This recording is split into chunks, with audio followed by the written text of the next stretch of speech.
Let's clear the air about vaping. Glue, rat poison, paint. We all know these products contain poisons like formaldehyde, arsenic, and lead. And these are just a few of the chemicals you'll find in e-cigarette vapor. Let's clear the air, Indiana. Don't puff this stuff. Visit don'tpuffthisstuff.com to join the fight and spread the word.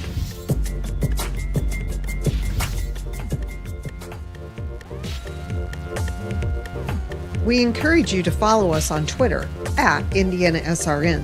Find upcoming games, video highlights, and much more. Follow us now at IndianaSRN.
We welcome you back once again to Kokomo, Indiana for Game 3 of the HCAC baseball tournament. It will be the number 1 seed Manchester coming in at 15-7 on the regular season in the conference, and they're going to take on Mount St. Joseph, who just won moments ago as they pulled off a win over Transylvania by a final of 7-6.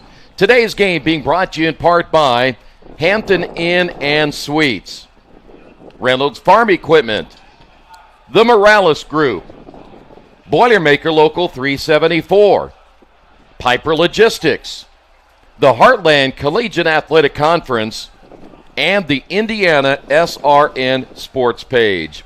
Game 3, it's a marathon the first 2 days of this tournament, and a Mount St. Joseph team coach that's going to have to turn around and play back-to-back. I know we talked about it in Game 2 that they're used to playing double headers, but now they're playing a team that is rested, the number 1 seed, and that could be an interesting way to get into this one is how will Manchester respond, and again, a big win by Mount St. Joseph in their last game. A surprising way to end a game. Really good competitive game. Both games have been pretty competitive today, and Manchester, won this regular season conference, got the number 1 bye, and got the opportunity to play at 4:30 in the afternoon. They win this one. They don't have to play again until tomorrow at 4:30. So a lot of things riding for Manchester. And for Mount St. Joseph, when I was a coach and we played a doubleheader, I said, okay, let's get excited because we get here, we get the opportunity to rest a little bit. So I think that's the key. Well, I'll tell you what, this is a Manchester baseball team that can certainly hit. When you look at the numbers in the conference, they are number 1 in team batting average at .342. Joel Kennedy, the number 1 hitter, at .461. The good news is if you're Mount St. Joseph, you don't have Rocco Haynes in the lineup because he's number 3 at .415. He'll be pitching today instead of hitting. The other thing with Manchester, we looked at this in stat line, 18 of their games were decided by 2 or less runs, and they've had 5 walk-off wins. You have that thing going for you. You feel pretty relaxed going to a game where Mount St. Joe really played very, very well and got hot. And so you play that well and you have that on your resume, you feel pretty good. Well, the good news is you know how to win close games. And when you can win close games and you get good pitching down the stretch, you'll win a championship. And that's what Manchester's hoping to do today. And on the other side, Mount St. Joseph, they were the number 5 seed, able to beat Transy in the last game.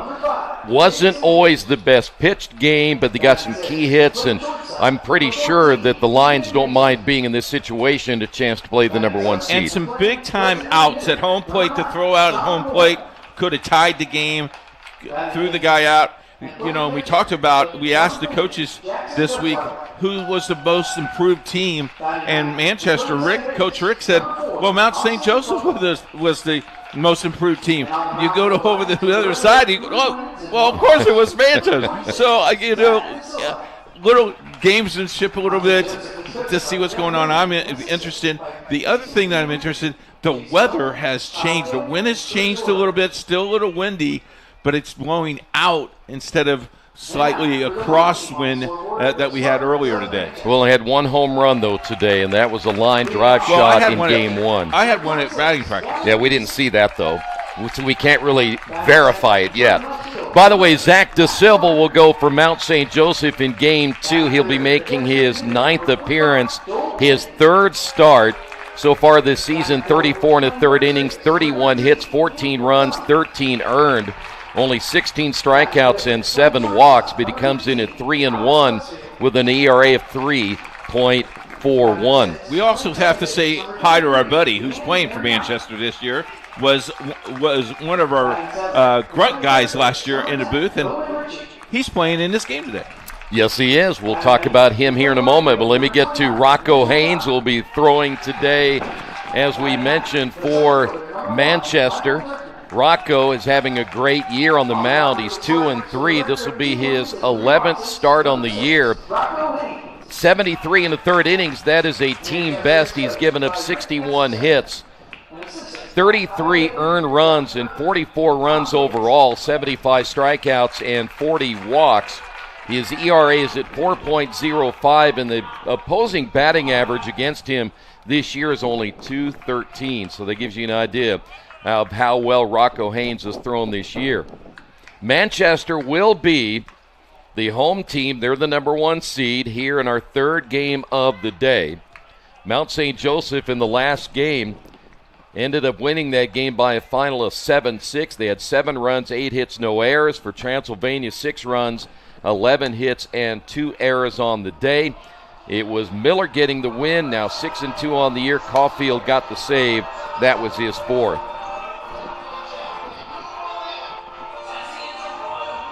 You looking at the time? Yeah. You think that's right? Yeah, pretty close. Okay. Just making sure it's okay. It's pretty good. Once we got your... I'm telling you what, you do a nice job doing those stats. I know, thank you. All right. You want to give credit where credit is due? Yeah, it's the entire SID staff from several different schools and part of the conference have been here working diligently to get us updated stats. Bill's been our official scorekeeper, and he does a nice job because if there's a close play, he looks at his TV monitor that we set up for him. He goes, I like sitting right here the whole entire night. Well, there you see the right-hander going today for Manchester. We talked about him just a little bit ago as Rocco Haynes getting his final warm-up tosses. Anton Meir will lead things off. Meir 0 for 4 earlier today. So Mount St. Joseph had 45 minutes to get ready for this contest, and here we go. So 15 more minutes than they do during regular season. Yeah, pretty much. Yep. Here we go. So they're ready to go. Don't have any choice. So you see Meir stepping in, and the first pitch is a called strike, and we are underway at 4:48. About 18 minutes past the scheduled start time as that pitch outside. 1 ball, 1 strike. I'm not complaining. It's a lot closer to what it's been in the last 3 years. Haynes, that's a line drive. Meir to the first baseman, Bortone, and there's one away. Hit well, but Meir out number 1, and that'll bring up Jordan Harley. I like the long hair of all these baseball players. I wish I had that much hair. Yeah, me too. Look at this ball. Bortone is no doubt about it. He's going to be a all-hair team player down at first base. Gleason behind the plate. Bortone at first. Mariani is at second. Big cut and a miss by Harley. He's throwing pretty hard right now. Harley 0 for 3 today. Had 2 runs scored. Westfield is at short, Ritchie down at third, the pitch low and outside. Horner, Dierkman, and Cobb left to right in the outfield. Harley was off balance in a couple of swings earlier. This will be a ground ball to Miriani at second. Throw to first in time, 2 away. That'll bring up Andrew Harrison. Harrison 0 for 4 today with a run scored. Did have a walk in their win over Transylvania. As Haynes set to throw again, and a good fastball right down the middle. He does not waste any time. No, he gets the ball and rockets. We right now have 2 all-hair team players at this stage with Haynes and Bortone down at first. We keep an eye on these important aspects. That's real important. Here's the 1-1 pitch up high. 2 balls and a strike to Harrison. Earlier today, we saw a bat broke. Aluminum bat broke. That's going to be hit foul. 2 balls, 2 strikes. Yeah, I don't see that very often, but you could tell it snapped. That was in game 1. We've had 2 one-run games so far in this tournament. Break-even pitch on the way, grounded up the middle, and diving and missing is Westfield. 2-out single for Harrison. Good effort that time by Haynes. Tried to backhand that one as it went through. And that'll bring up now Brennan Martin. Martin 0 for 4 in the first game. Did have an RBI. Big, powerful guy from the left side.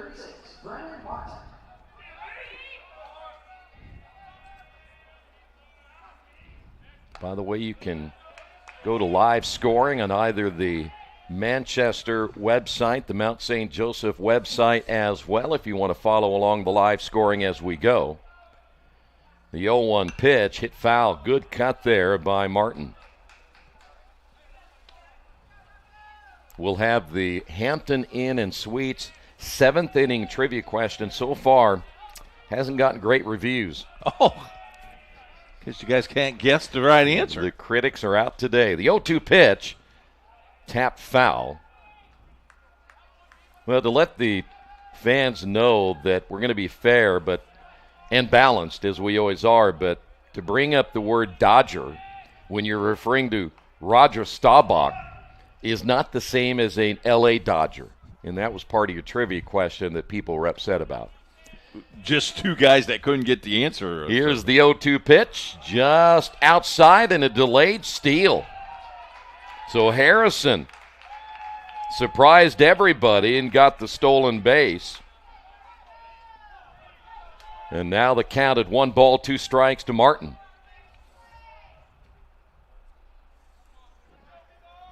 The stretch by Haynes, and the pitch on the way is hit into left field. Could be trouble. And on the run, and Horner makes the catch shy of the foul line. And a nice catch by Horner after half inning of play. No score. Hi, my name is Colton Steiner, and I'm the esports and live stream coordinator here at Bluffton University. Here at Bluffton University, we offer several titles in esports, starting from Overwatch, Valorant, Rocket League, Fortnite, to even some sport games, including Madden, NBA 2K, MLB The Show, and EA College Football.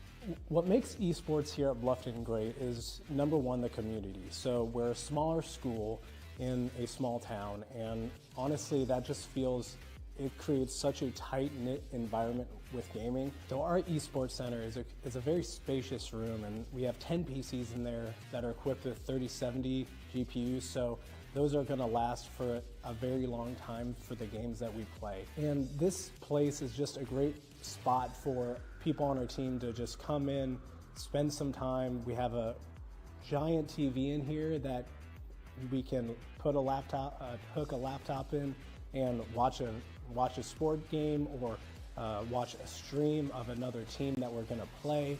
There's just so many opportunities here where we can set you up to succeed in both esports, academically, and just in any aspect in technology when it comes to live streaming. Something new we offer here at Bluffton is an esports scholarship that range from $750 per year up to $1,250. Our esports team is open to anybody and everybody that is here at Bluffton University.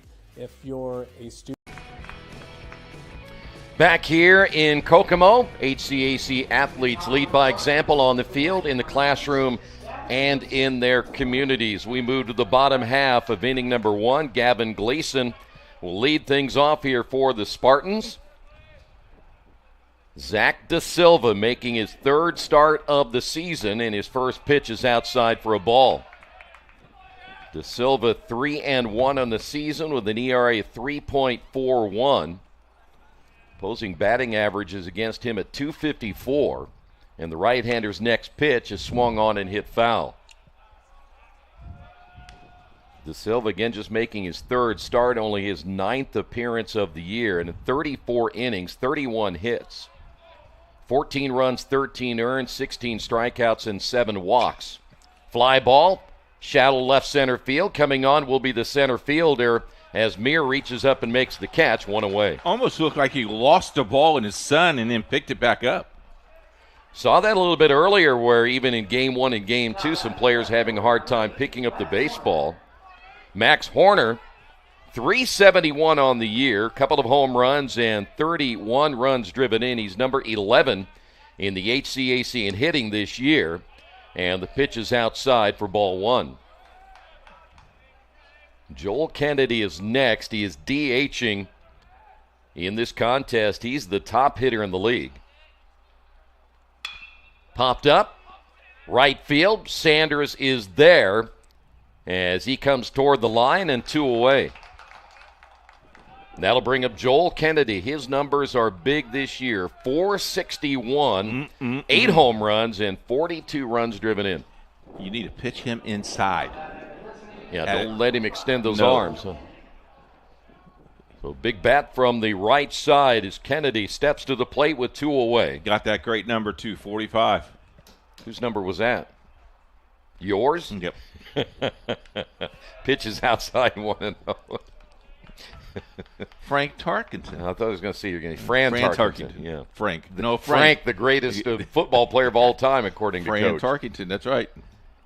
Here's the 1-0 pitch on the way. Jammed him, popped up right side. Martin going back on it. Martin in foul territory, and that ball continued to carry, and he cannot make the catch. See, there's something about the wind today, and it's not blowing that hard, but it is blowing in now, as you'd mentioned.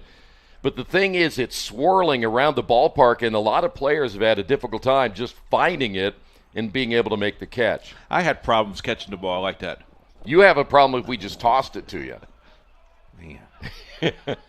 I thought taking a game off, I would get better. Well, I tell you what, you've been taking a beating today on the trivia questions, and here's the pitch on the way, lined, and that'll be a base hit into left field. Nice piece of hitting by Kennedy, and now you know why he's at 461, and that'll bring up Cam Bartone as he's at 424 on this season, a home run and 18 runs driven in. And Bartone will be the cleanup hitter here today. And, you know, back-to-back guys like this, and that's tough to pitch to these two guys. They can generate offense quick. And he really crowds the plate as well. Here's the pitch on the way. It's inside for a ball. When's the last time you had hair sticking out of a helmet like that, huh? 1970. Here's the 1-0 pitch. Popped him up in the infield. The second baseman is there. And also the shortstop, Mason, coming over to make the catch. And the threat ended here in the bottom of the first. No score.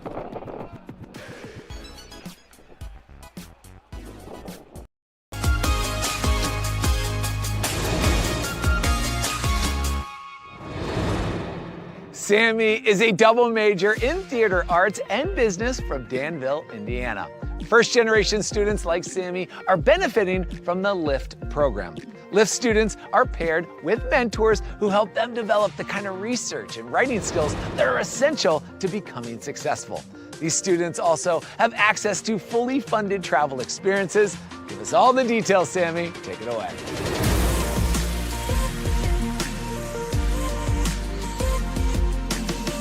Why, thank you, Alex. Hello, everybody. The reason Earlham was my top college choice was the school's smaller size.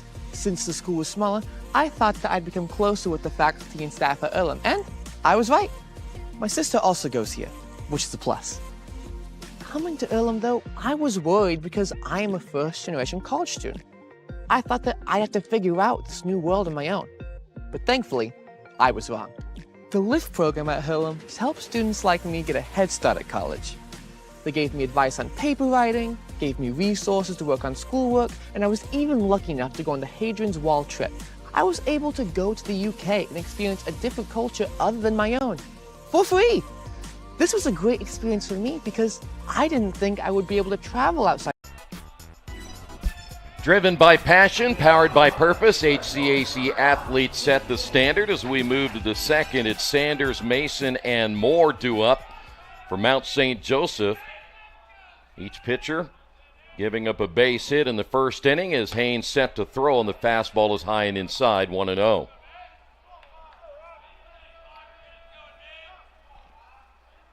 The winner will advance to the 4:30 game tomorrow. That's ripped down the line. It'll be extra bases as Sanders heading to second. Horner deep in the corner, and a leadoff double by Jake Sanders. Sanders continuing his hot bat. He had a 4-for-5 day in the earlier game with a couple of runs, and he drove in 3. Here's Mason. Ethan Mason steps to the plate.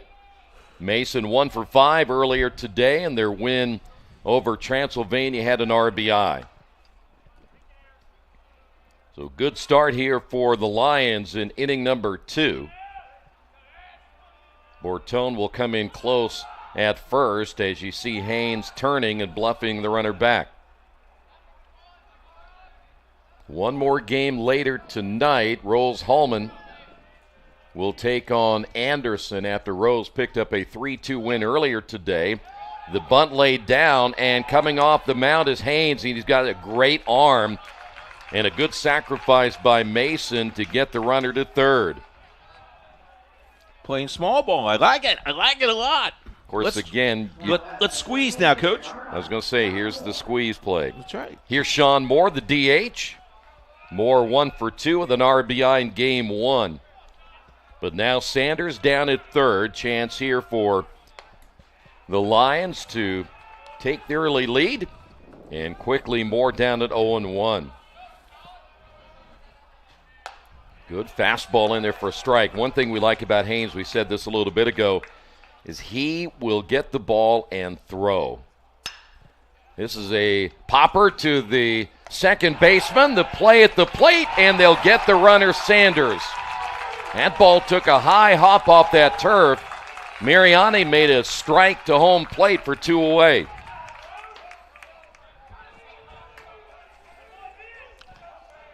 It'll tell you how important this game is, because usually you would just go ahead and let them score and you think you can score some runs. They know how important this game is to get every single out. I think that's an outstanding play. I mean, it's early, but that's the play of the game right now. Yeah, it certainly is, as Gutzweiler will step to the plate, took that pitch high and inside. 1-for-4 in game 1. And Haynes able to eliminate that double after the nice play by Mariani, and a swing and a miss there by Gutzweiler. MSJ now with 2 hits. Haynes with the pitch on the way is outside. 2 balls and a strike.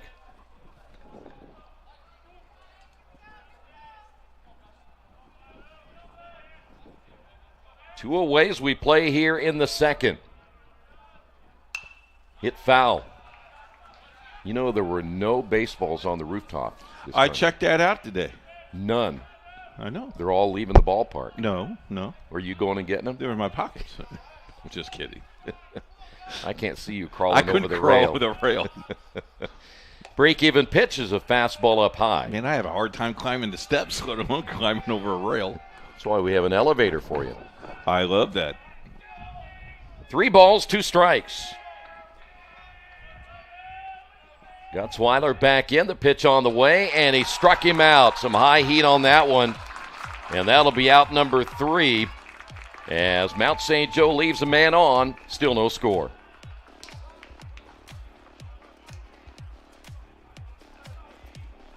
My name is Andrea Muscoll, and I am the Assistant Professor of Accounting here at Franklin College.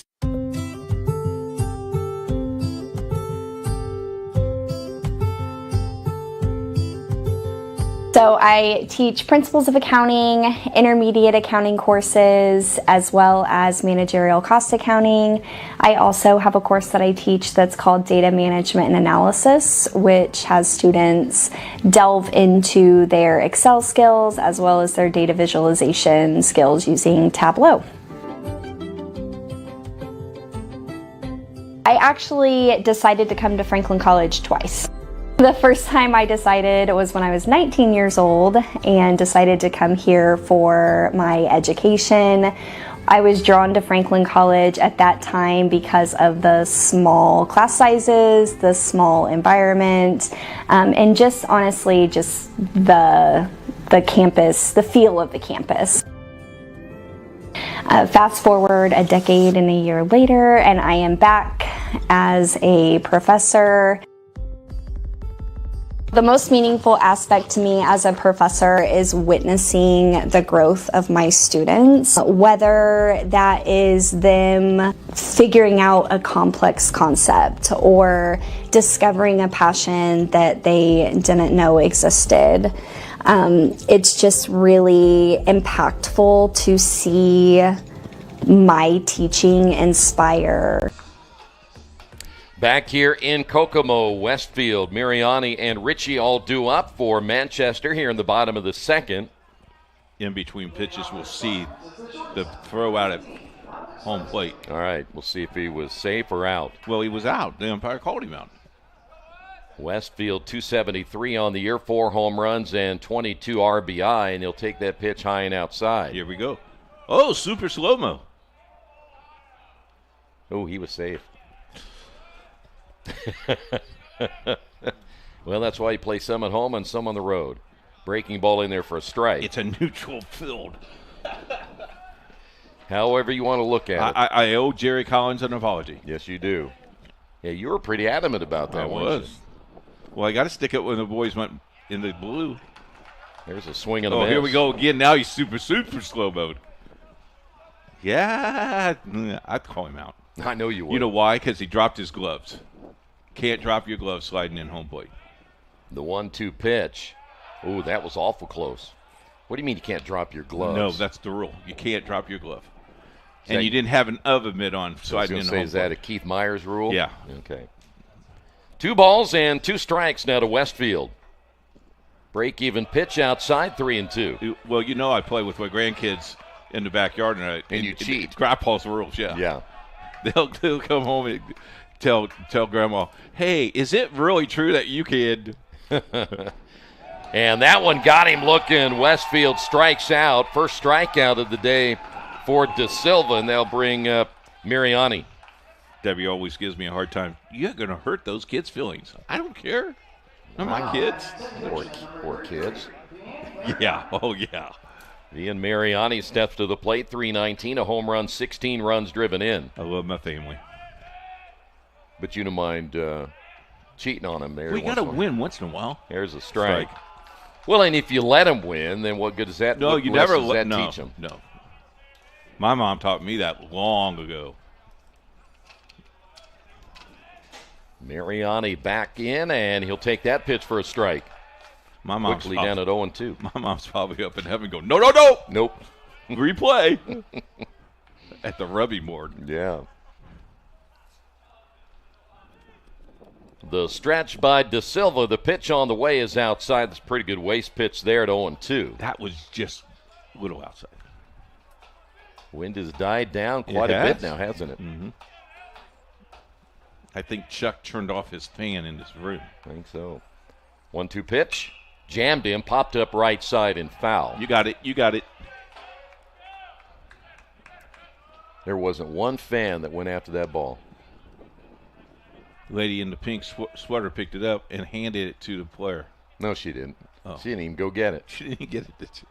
We'll stay at 1-2. De Silva's next pitch on the way, hit foul.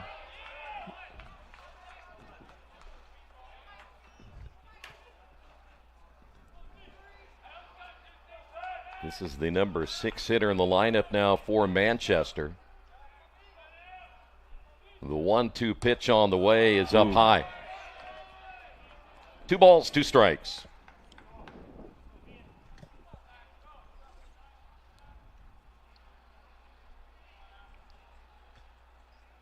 And the break-even pitch on the way, hit into center field. That's going to fall in for a base hit.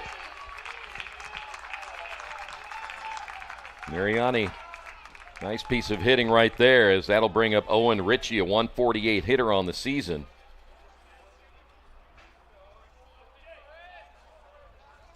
They're very top-heavy when it comes to hitters. You had Kennedy, Haynes, Horner, along with Dierkman, Mariani, and Gleason, but after that, it really drops off. 1 through 5, 1 through 6. Yeah, the top 6 hitters. But they do enough damage. Runner takes off, and this will be tapped right back to the pitcher. He'll come off the mound, throw to first, 2 away.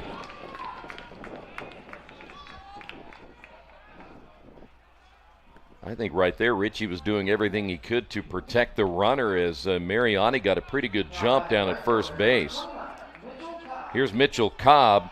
Cobb at 361 on the year, but he hasn't had a whole lot of at-bats this season. He's only been to the plate 76 times. Batter actually saved himself a little bit, didn't he? So Cobb will step in, right-handed hitter. Breaking pitch outside, 1-0. Outfield is straight away. As we mentioned, that wind has died down a lot here in Kokomo. Supposed to be a cooler start tomorrow morning, but warm up throughout the day, so we should have a nice day of baseball tomorrow as well. The stretch and the 1-0 pitch. Ground ball to the second baseman. Perfectly. And Buckle throws on to first, and that'll do it for Manchester here in the second. No score.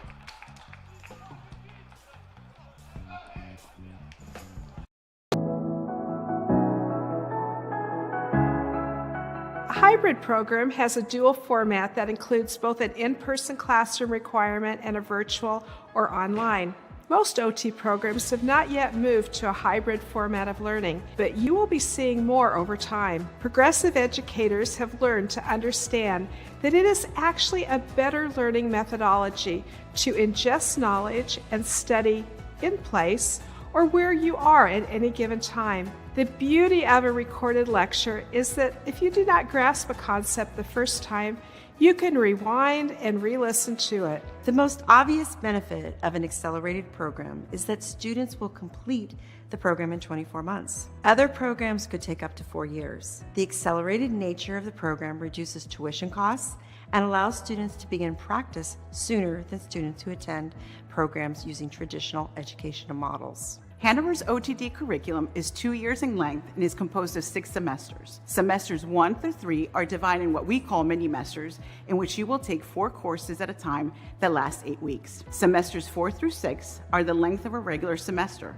Our program uses Canvas as its learning management system. Hanover's OTD program is a hybrid program, meaning that you will attend virtual synchronous classes throughout the week. You will also attend intensive lab immersions to apply your knowledge and practice therapeutic skills. Virtual classes will be hosted via a video conferencing tool such as Zoom. The exact time for each course can vary, but you can expect to be in a virtual class for approximately 10 to 15 hours.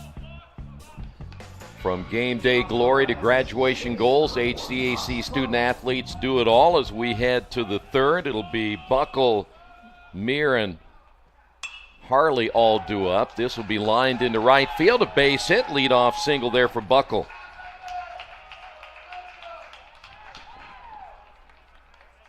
Buckle getting his second hit of the tournament. And we'll go to the top of the order now, Anton Meir.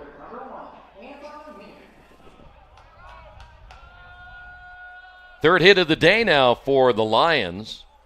Here in game number 2, they had 8 hits earlier, led by Sanders. He went 4 for 5.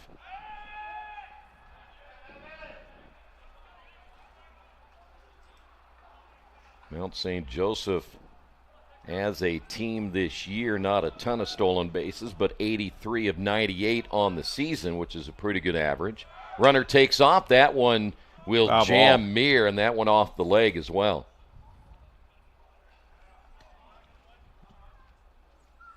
on a cold day, that would hurt. That wouldn't hurt on any day. Nah. Well, he doesn't have one of those shin guards. He doesn't have any armor on. Come on. Maybe he's tougher than you. Okay. I love this. Umpire gives him like 35, 40 seconds. Good sportsmanship. Very well played. Good job, Blue.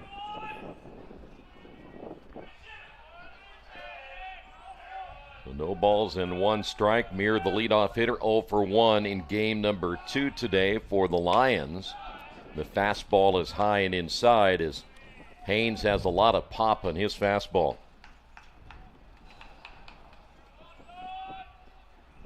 You can see why his numbers have been very impressive this season. Of course, again, he's equally a good hitter.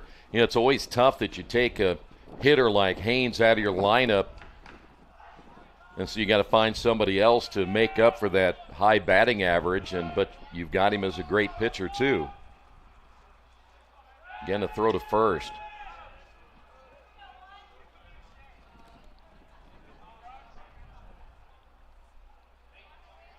Inning number 3 here in Kokomo of our 3rd game of the day. 4 more games tomorrow. And that's where the grueling part comes in, as that pitch is outside. That's when you can tell if your bullpen is ready to make it through. You either win or you're going to go home. Yes, sir. Things will start at 10 o'clock in the morning. Franklin will play their 2nd straight 10 o'clock game as that pitch is way outside. Transylvania will have to find a way to come back after losing to Mount St. Joseph in our 2nd game today. 3 balls and a strike, and the pitch almost got him. Runners at 1st and 2nd. That is the first walk given up by Haynes, and that'll bring up now Jordan Harley. Harley 0 for 1.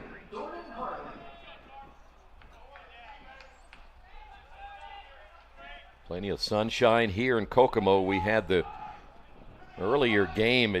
Clouds came out, got out of the way quickly as the bunt, third base side, and it'll roll foul. Good job there by Smart. Richie. That would have been a tough play. A couple of years ago, we ended up with a 6.5-hour rain delay, and that was fun.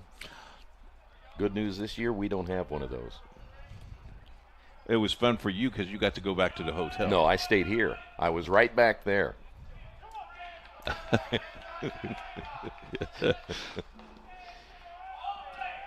Our producer is saying something in my ear. Bunt this time. The first base side gets by Haynes, and everybody is safe. Excellent bunt by Harley.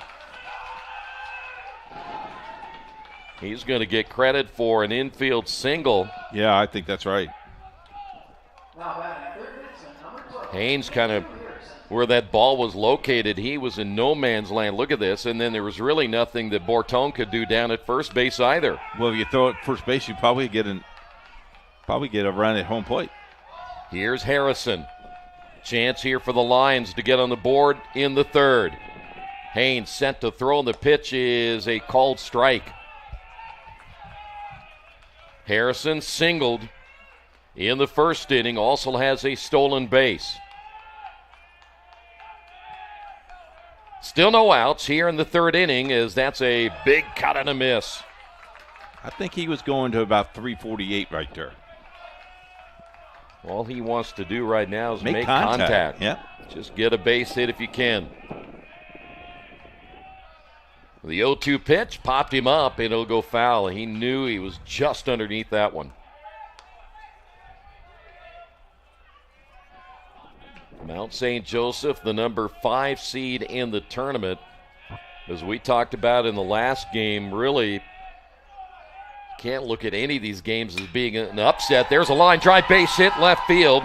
Buckle scores. Rounding 3rd will be Mir. The throw to the plate, and the tag laid on, and they got him. Great throw by Horner. But they do get a run. I thought maybe they would hold Mir down at 3rd.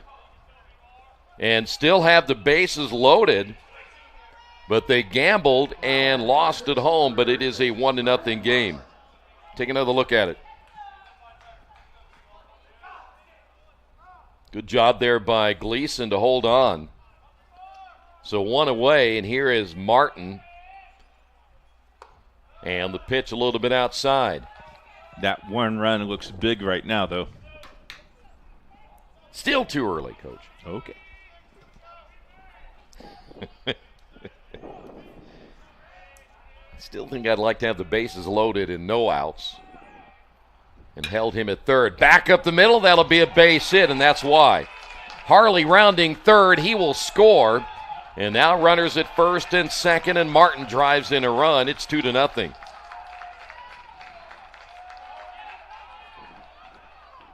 I guess my theory is I'd never want to make the first out at home plate. But 2 runs across, and here's the hottest hitter in the tournament right now, as Jake Sanders will step to the plate. Sanders doubled his last time up and takes that pitch for a called strike.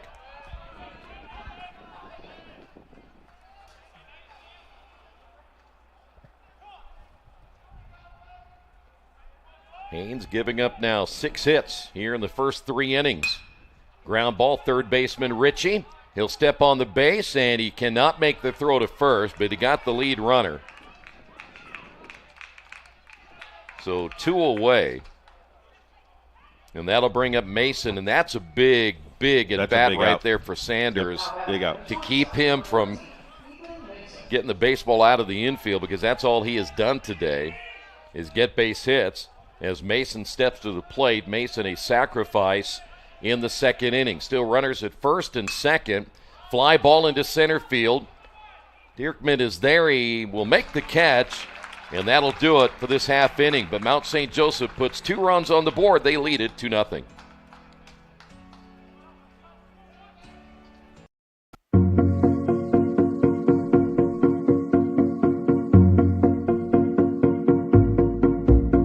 This class is cloud computing. It's all about working in unity. Our professor, Robin Mitchell, he threw us together. Like in November, he gathered a lot of people like, hey, we're going to make a game. We were never intended to come out with a finished product, but the whole point was for us to learn like how to be self-taught. On that front, I feel like we've accomplished pretty well. We've pretty much learned the basics of an entire game engine with no outside help.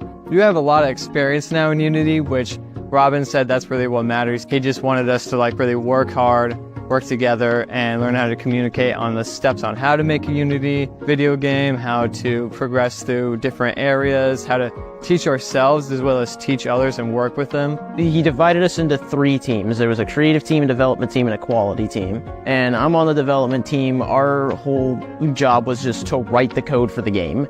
Face value, it was, make a game. Back here in Kokomo, excellence isn't optional. HCAC athletes chase it every day. We head to the bottom of inning number 3.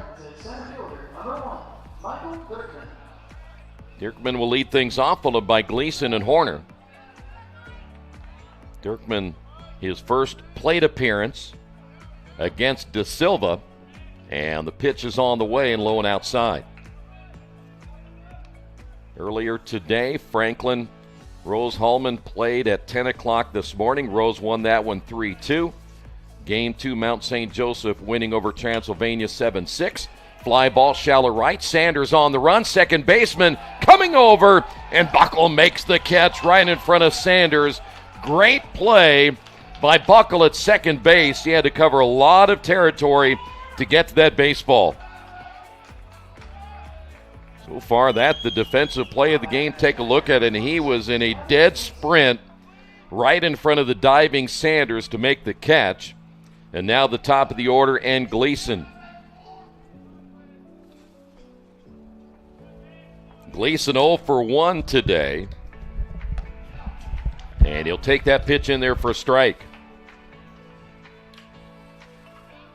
That's a diamond, Jim. Tell you what, that is great concentration, number 1, you're on a dead sprint after that baseball and still knowing that the right fielder may be coming on.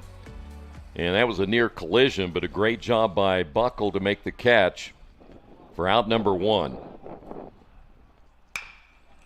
Pulled toward the third baseman. Harrison dives, throws to first, 2 away.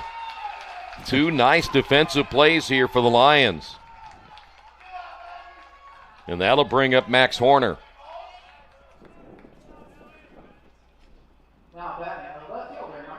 Ball was in it really hard, but again, it was in a place where Harrison had to make a nice jump after the baseball to his left. Horner's 0 for 1 and takes the pitch low and outside. Horner flew out to right field in the first inning. The pitch on the way is low and away, and we'll go to 2-0. Just trying to nibble on that outside corner plate.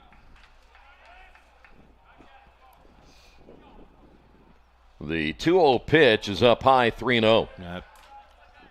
Take.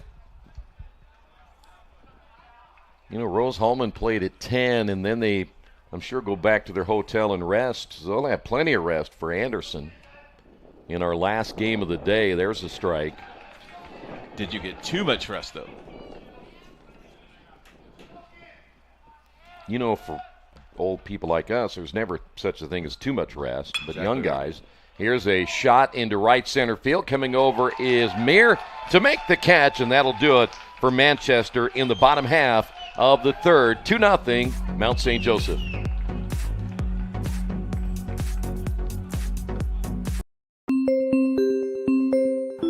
I graduated the Mount in 2013, and I graduated with a Bachelor's of Science in Biology. So currently I'm the supervisor of our microbiology R&D department. I've been doing that for 5 years now. When I was a co-op from the Mount, I just started working at the bench, and after graduating I got hired on. I wasn't sure at first what I wanted to do. Typically you go into biology, a lot of people want to do PT, MD, and I kind of went that route, went the MD route. And after working here and getting my hands dirty at the bench, working in microbiology, I just really loved it and kind of knew that that was the path that I wanted to take. I'll start my day checking my emails, making sure I'm kind of up to date on everything, and then I will go through all the projects that I have that I'm leading up, and I will schedule out testing for that week. So it's really nice to kind of have a schedule and plan out what you're going to be working on so that you can be as efficient as possible. I am extremely grateful having the professors that I did because I was working here and going to school, so it kind of helped tie everything together just with different classes. I was president of the Tri Beta Club. I got to work with them closely, and every single one of them was able to teach me something that I didn't already know. For the biology. Back here in sunny Kokomo, Sean Moore will lead things off here in the fourth. Did you just say sunny Kokomo? Sunny Kokomo. Down in Kokomo. And the pitch on the way is a called strike. Nothing like a good day of sunshine. Oh, I tell you. All that vitamin D we're gathering right now, swing and a miss. This is probably the best day we've had all spring. I mean, we've had some, but it's one of them. Right there, Chuck. Chuck is too focused to go after that. He's looking to get ambiance here, so here's the 0-2 pitch. Got him. Nope. Well, I'm glad you're not my umpire. Poor guy, be out already. Here's the 1-2 pitch, swing and a miss. How about that? Yeah, but I'm sure Moore feels better about swinging and missing instead of getting called out on strikes. You're killing me. Gutzweiler steps to the plate. He struck out in the second. I want to say hello to Sean Craw, who is watching at home. Off the end of the bat. Will be with us tomorrow. How'd you rope him into 4 games? I asked him how many games he wanted to do. He said 5. Okay. So he's only going to do 5. He's doing 4 tomorrow and 1 game Saturday. Okay. I'm with you Saturday afternoon. Why is he only doing 1 on Saturday? Why don't you just worry about balls and strikes? 1 ball and 1 strike, and that one hit him right in the back. First hit batsman of the ball game. So Gutzweiler takes one for the team, and that'll bring up now Austin Buckle. I have to work at least 4 games to get my Nike contract. Oh. Well, you didn't work the last game. So there's one down. Are you working the next game? Or do you want to take that time off too? Buckle singled and scored in the third. Yeah, pitch a little bit high. How long have we been working together? 10 years? Not that many. 8? 6? 6? Yeah. You're fired. Okay, 10 then. Okay. The stretch by Haynes and the 1-0 pitch late on the swing. So now Buckle evens the count at 1 ball and 1 strike. Haynes delivers, and it's outside. My wife Debbie would say the best 2 broadcasters in the whole entire business is working tomorrow. You mean Sean and myself? Yes. Oh, good for her. I mean, maybe get her raise from her. Here's the 2-1 pitch. 2-2.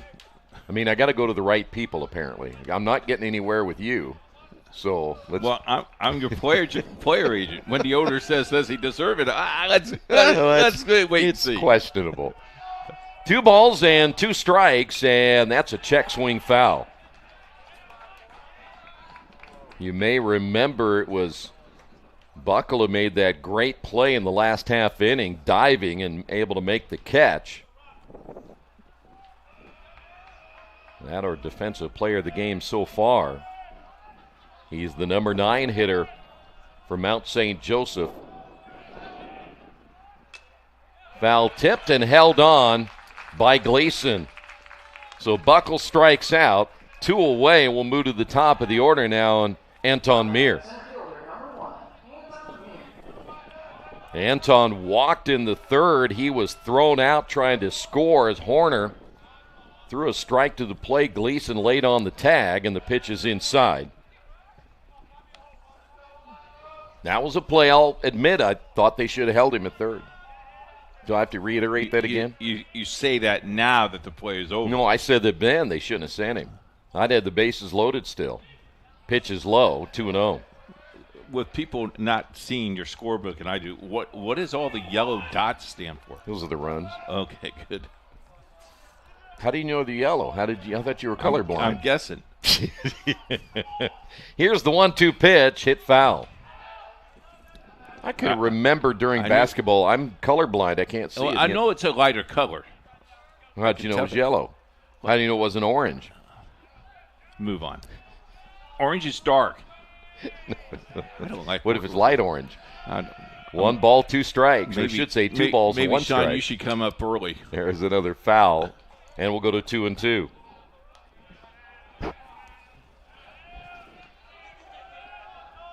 Oh, my. Another day at the office. Here is the break-even pitch. Nope, he's going to throw to first instead. Short lead there by Gutzweiler. I would have been out. You would have been? Yeah. Well, it's a good thing that Gutzweiler doesn't have you down there coaching. He tried to squeeze him in from first base. There's a throw down to second, and the tag laid on, and they got him. Not a great throw there by Gleason, but they get Gutzweiler trying to steal second base. We will head to the bottom of the 4th inning, 2-0, Mount St. Joseph.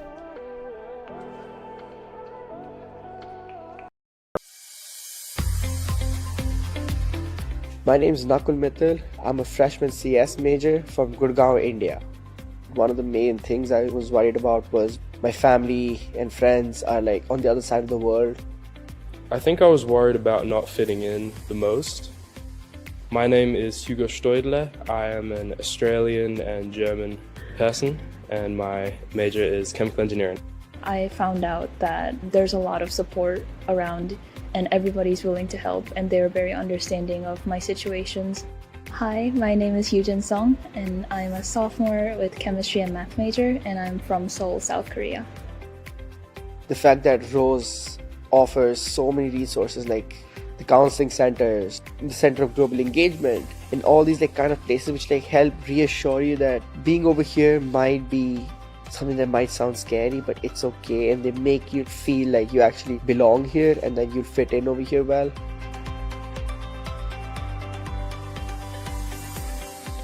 I see a lot of countries represented here. I've got a good friend from Britain, I've got a couple of friends from Bangladesh, I've got a couple of friends from India, Spain, Greece. It takes up a good chunk of the student body. It's really fun to see like where all these people are coming from. It's been really welcoming. I was able to make a lot of friends. Hi, my name is Yusuf Abid. I'm a freshman chemical engineer and I'm from Tunisia. We head to the fourth where character meets completion. You, by the way, and competition. That's the HCAC difference. And it'll be Kennedy to lead things off, the leading hitter in the league. He singled in the first inning.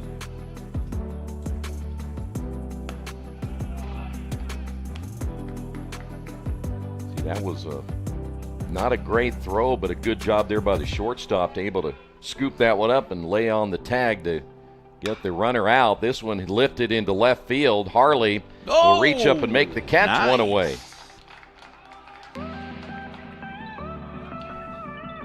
So one out here in the fourth. You know, back in the day when I umpired, I would have took the hop and he just. It was a routine play. Here's Bartone. Popped up his first time up in the first inning. And the pitch up high by De Silva.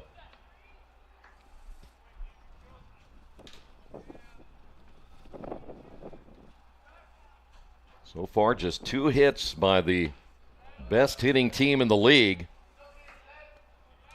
And the count quickly 2-0 now to Bartone.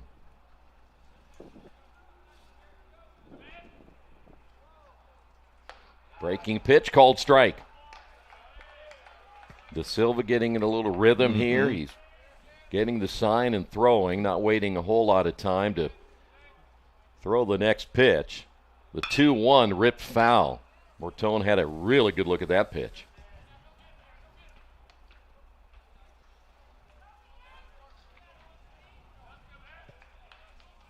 That's Sticks shot right there. There you go. And the wind since has died down, he's not shaking as much.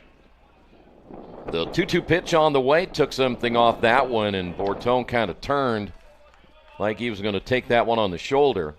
Our crew, Jimmy, Johnny, Sticks, they're triplets, and Chuck. The 3-2 pitch is up high for ball 4. A 1-out walk now to the cleanup hitter, and that'll bring up Alex Westfield. Westfield caught looking in the second.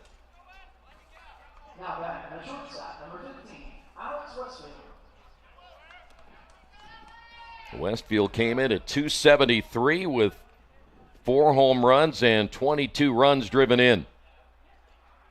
The pitch by De Silva caught the inside corner for a strike.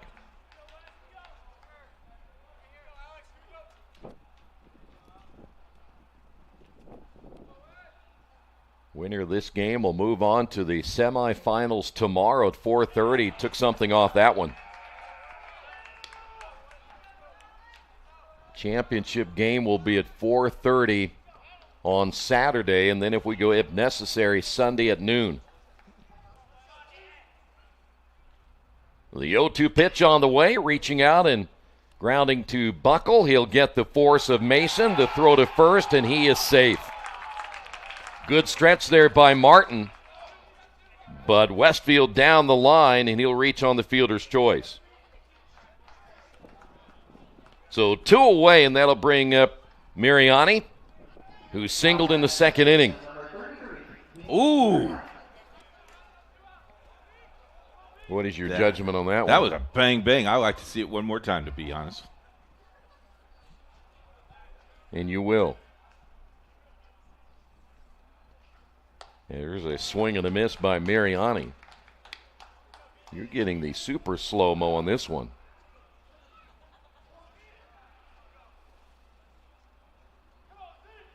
He got him. Ground ball up the middle, and diving will be Mason to knock it down and get the force at second base. Great play by the shortstop, Mason. Manchester comes up empty here in the fourth. It's 2-0 Mount St. Joseph. This is the hotel breakfast. It looked different online. Do you children like eggs? Here, they make your bones grow. It'll be fine. It's gonna be fine. All right, guys. Look alive. Is it fine, Daryl? I'm starving. When free hot breakfast can make or break your day, it matters where you stay. Go get him. Hampton by Hilton. Hilton for the stay. Your poached egg on avocado toast. Ew. Your flash fried porgy over chips. Ew. Your fresh main lobster with microgreens. When the only thing your 8-year-old will eat is waffles. She's fine. She's fine. Your waffles, milady. It matters where you stay. Yum. Enjoy. Thank you. Hampton by Hilton. Hilton for the stay. The HCAC baseball tournament brought to you in part by our friends at the Hampton Inn and Suites of Kokomo. Enjoy free hot breakfast, and I'm looking forward to that. And free standard Wi-Fi with every stay. If you'd like to book a room today, call 765-205-3194. Ask for Veronica. She's the best. I tell you what, the hospitality here that we had is outstanding. The Kokomo Visitors Center has done a nice job. The mayor's office has done a nice job. They even said hi to you today. Really? I know. Oh, that Victoria. One's hit over the middle, and the shortstop, Westfield, the play at first, and he'll be safe. The throw just pulled him off a little bit. Bortone down at first base. I'm sorry, Victoria. It's Victoria. Victoria or Vittoria? I'll let Jerry talk to you. Here is Jordan Harley. They're going to give Anton Meir the infield base hit. That's very good. I agree. Harley 1 for 2, a run scored. That was a great play by Westfield. That pitch outside. Was you pointing something out? He pulled him off. I'm not sure that he wouldn't have beaten it anyway. Harley, one of those 2 runs in the third inning. The stretch and the 1-0 pitch in there for a called strike. That danced a little bit, didn't it? It did. Haynes does have some movement on that fastball. The 1-1 pitch inside, 2-1.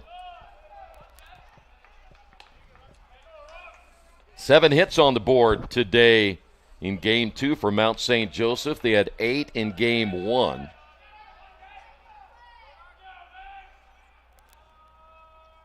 The pitch on the way is low and outside. Gleason ready to throw if need be.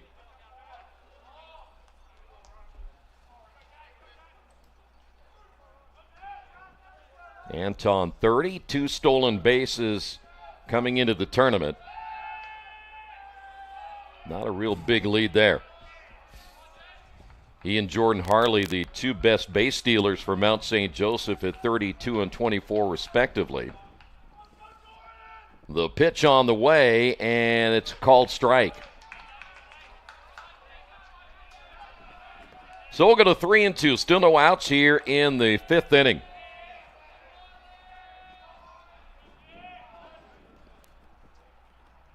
A lot of jumping down at first base as Meir draws the throw again.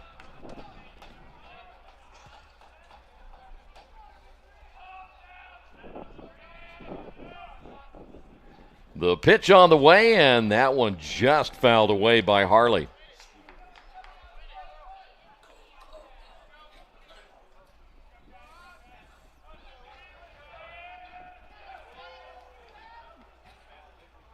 Meir back in, Haynes ready to throw. Here's the pitch, and struck him out. Big strikeout for Haynes. And there's one away. And that'll bring up Andrew Harrison. Harrison 2 for 2 today. Singled in the first inning and singled in the third. And the first pitch is inside for a ball. Wind's picked up again.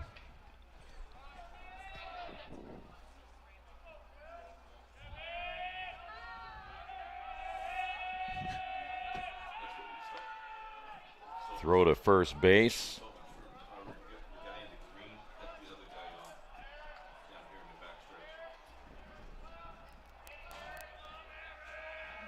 Runner takes off. They're hit and run and hits behind the runner. Mir headed to third. Is Cobb up ready to throw?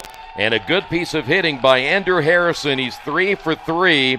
And now runners at first and third and 1 out. And that'll bring up now Brennan Martin, dangerous hitter from the left side. He singled in the third inning. So now Mount St. Joseph threatening to build on that 2-0 lead here in the fifth. The pitch by Haynes is up high.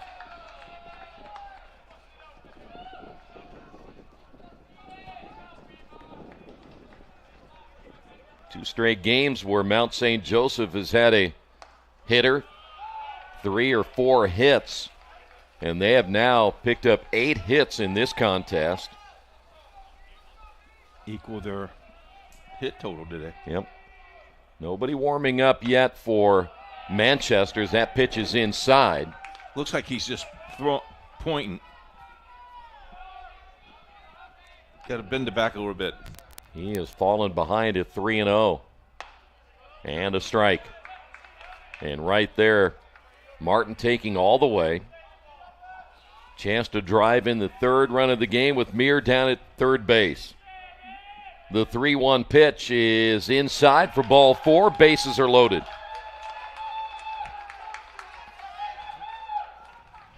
You could bust this open right here. Here is Jake Sanders. Mentioned Sanders had that big ball game earlier today, picked up 4 hits, has a double in this game. Chance to do some damage right here for Mount St. Joseph. The pitch by Haynes, check swing, and he goes around. Nobody warming up in the bullpen for Manchester. Let's see if Haynes can get out of this jam in the 5th inning. The pitch. That one foul tipped. Held on there by Gleason, and quickly 0-2 now to Sanders.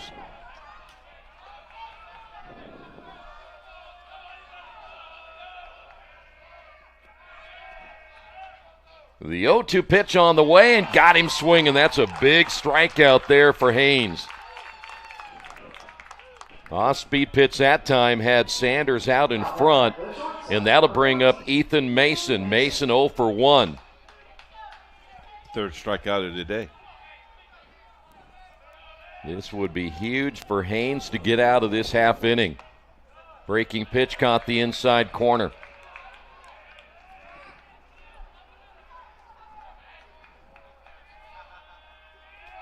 The 0-1 pitch grounded to the shortstop. Westfield flips on to Mariani, and they get out of the half inning. No damage done. We head to the bottom half of inning number 5, 2-0 Mount St. Joseph.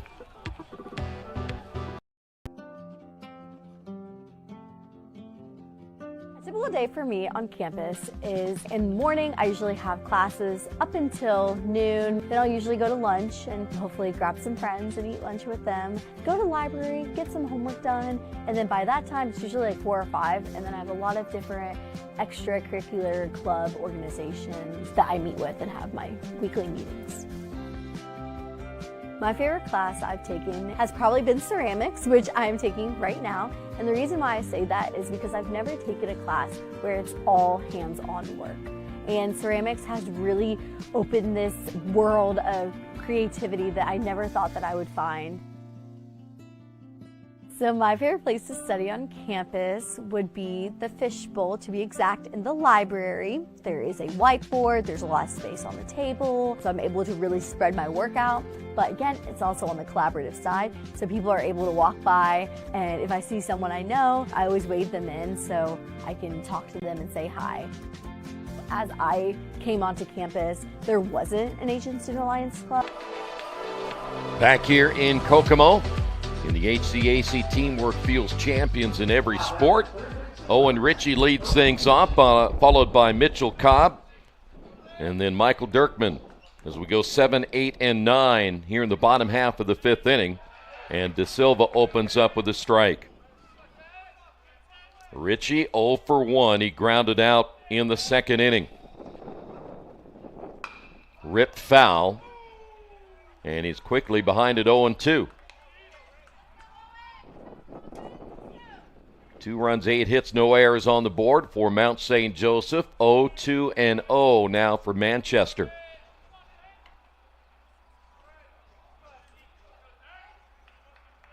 The team that came in hitting at .342, but they just can't seem to find the hits against De Silva as the count goes to 1 ball and 2 strikes. The 1-2 pitch, breaking ball, got him looking. Great pitch, and Ritchie strikes out looking. Completely fooled by the pitch, and that'll bring up Mitchell Cobb. Cobb is 0 for 1 today.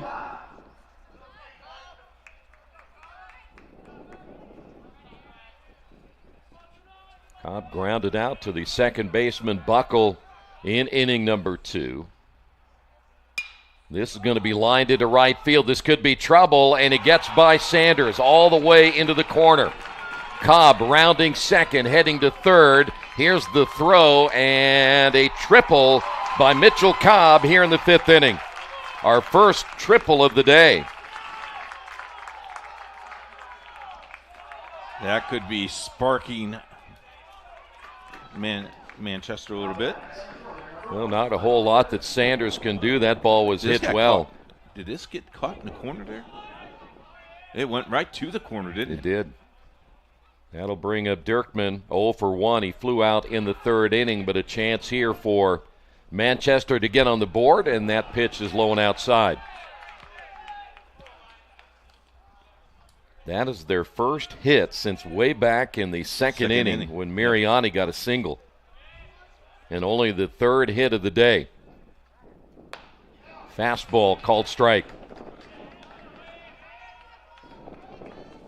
For Manchester fans, that triple is kind of what they're used to seeing. A team that is hitting as well as they are this season. The 1-1 breaking pitch. Good pitch that time by De Silva.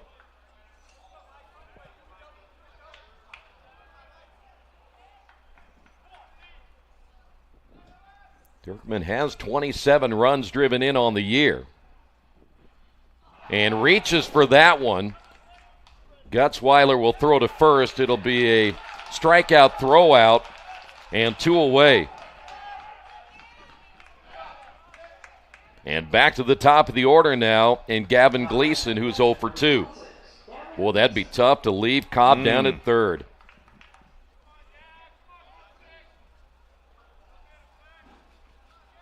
Gleason flew out in the 1st, grounded out in the 3rd. And the pitch on the way by De Silva, low and outside.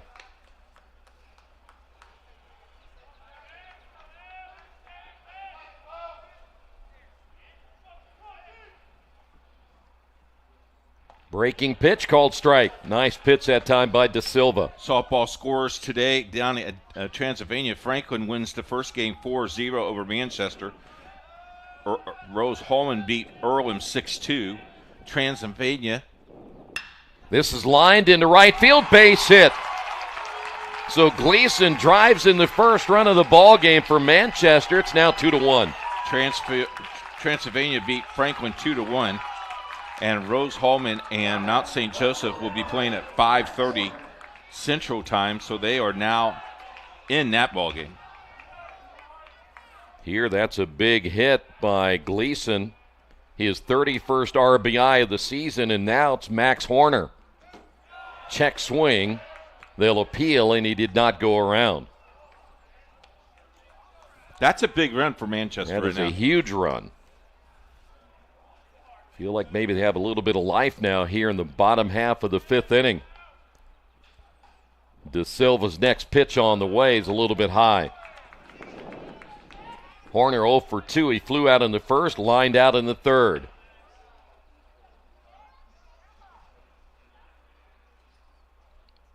The 2-0 pitch, runner takes off, delayed steal, throw down, and the tag laid on, and they got him. Great throw by Gutzweiler as he throws him out. Gutzweiler, great job here in the 5th inning, but they pick up a run. It's now 2-1 Mount St. Joseph.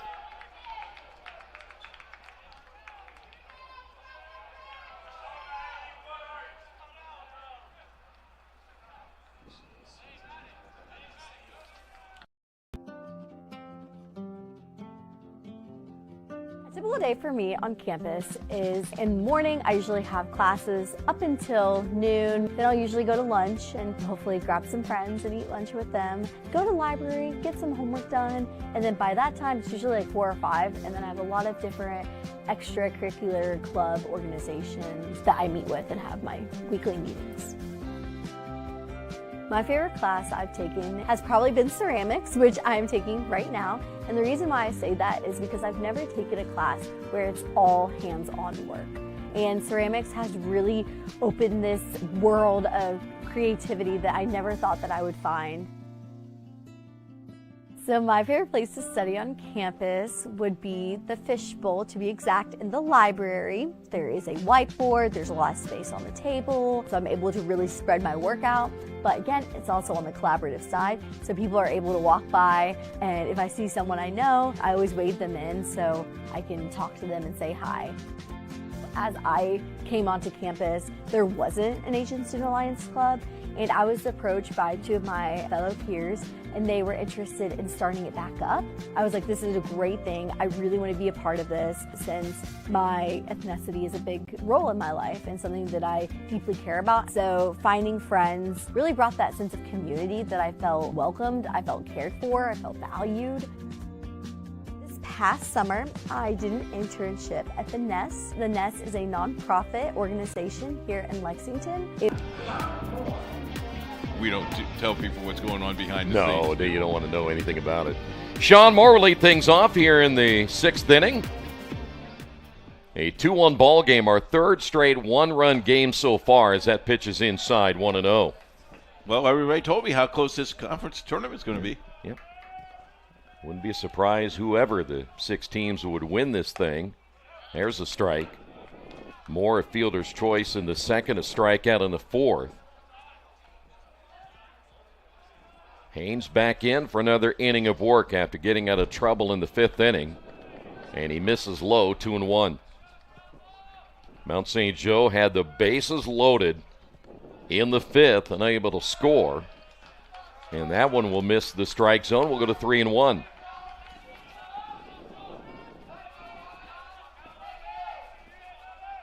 Three-1 pitch on the way. Fastball line foul. That lands in the Mount St. Joseph bullpen. And we'll go to 3 balls, 2 strikes.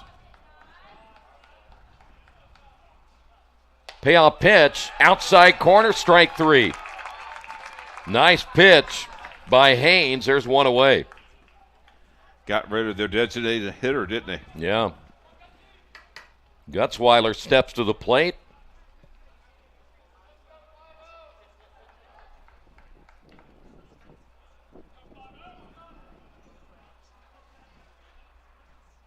I'm not exactly sure what was happening there. In fact, it looked like Gleason may have gotten a new, either he got a new catcher's mitt or he had to work on that communication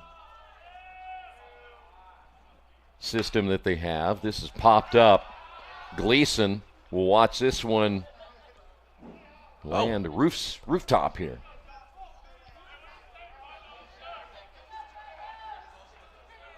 So we'll go to no balls and a strike. Gutzweiler struck out in the 2nd, was hit by pitch in the 4th. And then he was thrown out down at second base. Here's the 0-1 pitch. Woo! Right underneath the chin.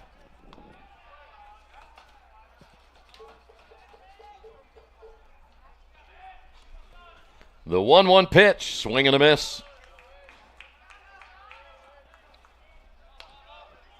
Lions had 2 of their 8 hits back in the 5th inning, but again left the bases loaded. Had him loaded with just 1 out. The 1-2 on the way is a fly ball, shallow left center field, Westfield going out, and the shortstop makes a nice over-the-shoulder catch for 2 away. Good job that time by the shortstop staying with it. And that'll bring up Austin Buckle, the number 9 hitter, is 1 for 2 with a run scored. We have seen some really good defensive plays made here today in all 3 games. And the pitch is a fastball called strike. Final game of the night, Rose-Hulman and Anderson. The 0-1 pitch off the end of the bat foul.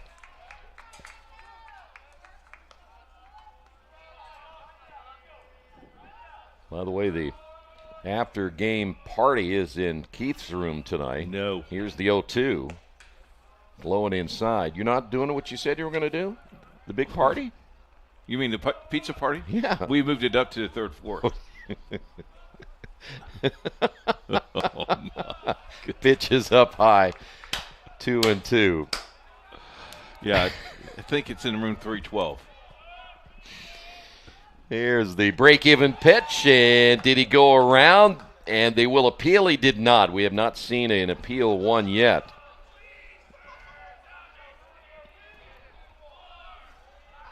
Three balls, 2 strikes, 2 away as Haynes' next pitch inside for ball 4. So Buckle down to first base. Will move to the top of the order now, Anton Meir. Meir has a base hit to his credit in game 2 today. Been on base twice, so he's 1 for 2 with a walk. They tried to score him in that 3rd inning. He was thrown out by Horner, had a great throw from left field, and now a visit to the mound. They're actually going to bring the entire infield in to talk about strategy here with 2 away. Kind of an interesting move right here for. I think you just calm your kids down. You know, you're really playing well. And you just calm your kids down, tell them what's going on.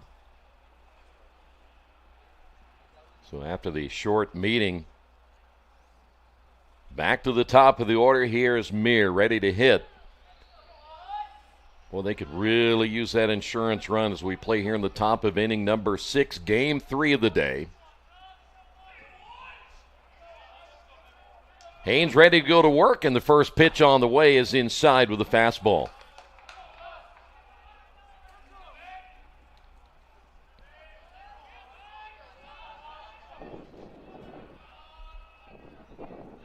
The stretch and the 1-0.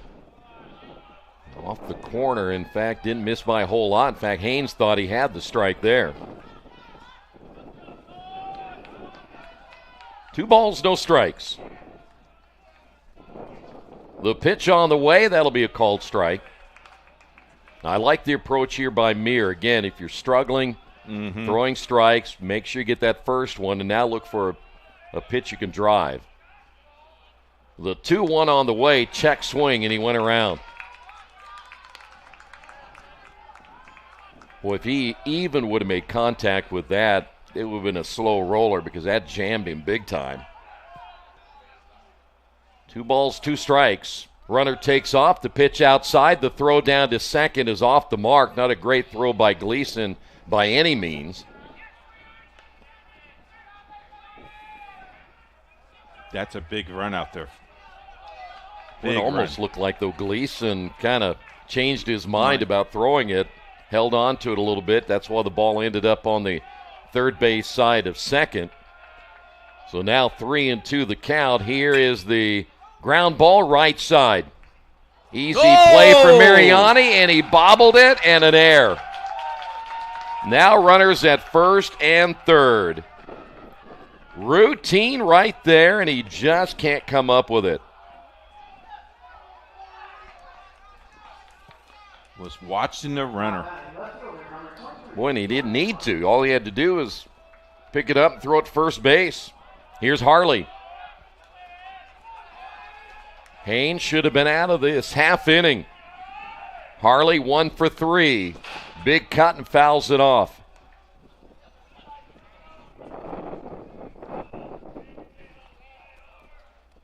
First error of the ball game. I think we were all ready just to mark him on over and move to the next half inning. The 0-1 is outside. We saw in the earlier games where you had the walks that came back and scored. It was, in fact, pretty much come back and haunt you. Big time in both games. Will this come back and haunt the Spartans here in the inning? It's going to be a fly ball. Cobb is there, makes the catch. So nothing hurt as Harley flies out here in the 6th inning. They leave a couple of runners on. Still 2-1 your score. As one of only 10 federally recognized work colleges, every Berea student gains practical work experience to complement their classroom learning. Made possible by our partnership with the federal government, students can dream big while exploring their career options. Throughout their time at Berea, students work at least 10 hours per week in more than 130 campus departments. Whether caring for livestock on the college farm, developing software for campus departments, or giving flu shots at events, Berea students graduate with hands-on career preparation. In return for their work, students receive scholarship disbursements throughout the semester to supplement personal expenses. Berea graduates then enter the workforce as skilled professionals, leaders, problem solvers, and change makers, ready to strengthen their communities and shape the future. I'm Danny, I'm the finishing manager at Student Class, and thanks to Berea's work program, I'm not just earning a degree, I'm gaining experiences I would not have gained anywhere else.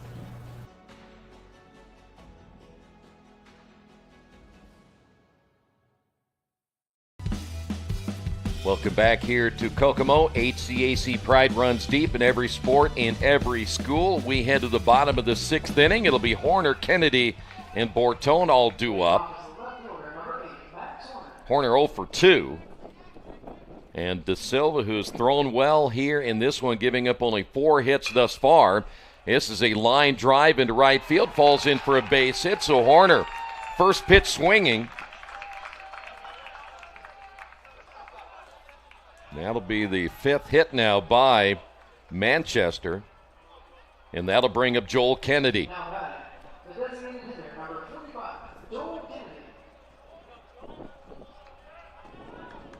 Kennedy a single in the 1st. He lined out in the 4th. Bullpens are still very quiet in this one as both pitchers have been able to give up some hits and look like maybe at some point could be big innings both ways, but they've been able to get out of every jam so far. As De Silva set to go to work, the pitch on the way is high and outside. What a year by Joel Kennedy, though. Came into this one as the league's best hitter at .461. Here's the 1-0 pitch and a breaking ball low and outside. So 2 balls and no strikes.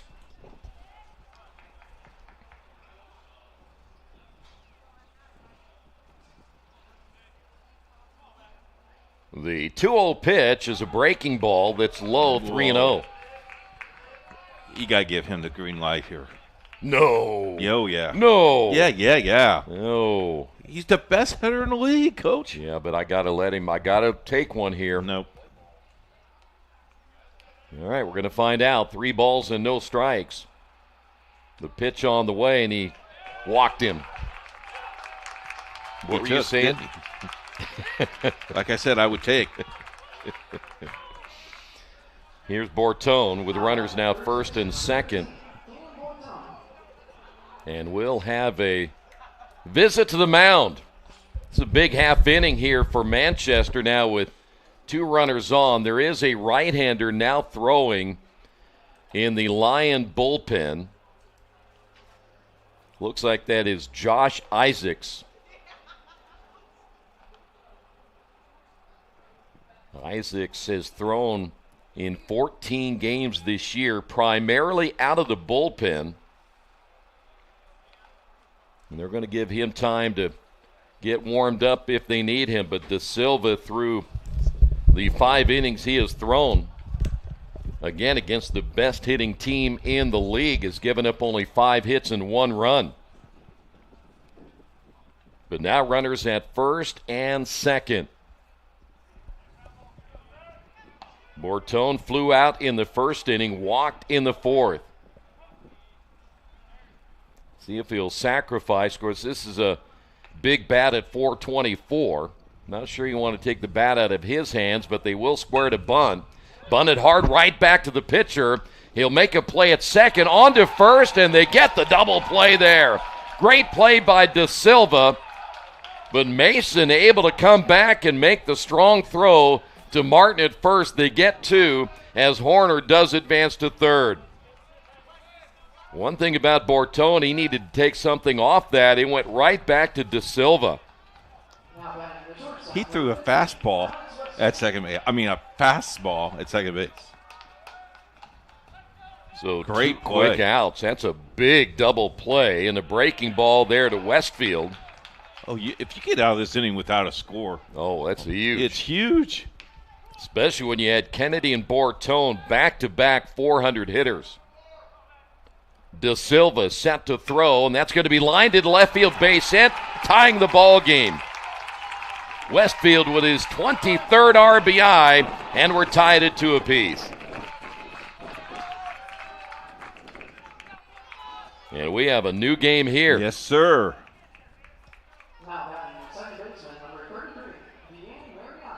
Here's Mariani, 1 for 2. Singled back in the second inning. And 2 away here in the bottom of the 6th as that pitch low outside for a ball. I mentioned the right-hander, Isaac still throwing in the Lion bullpen.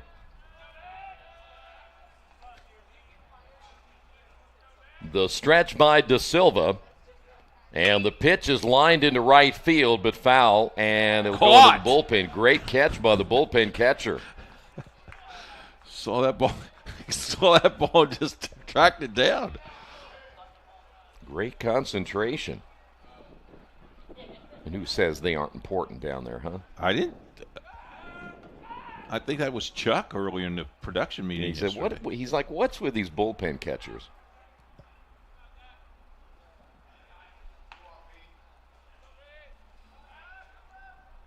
One ball and 1 strike.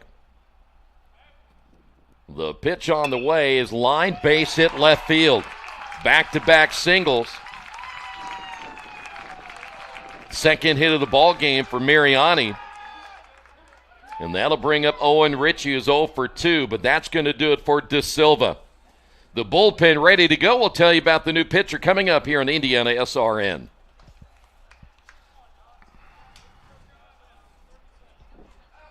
So Isaacs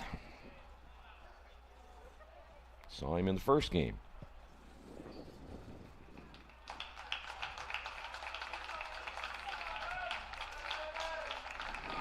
I am going to assume that these stats that they have online updated all the time, yes. right? Yes, they're current.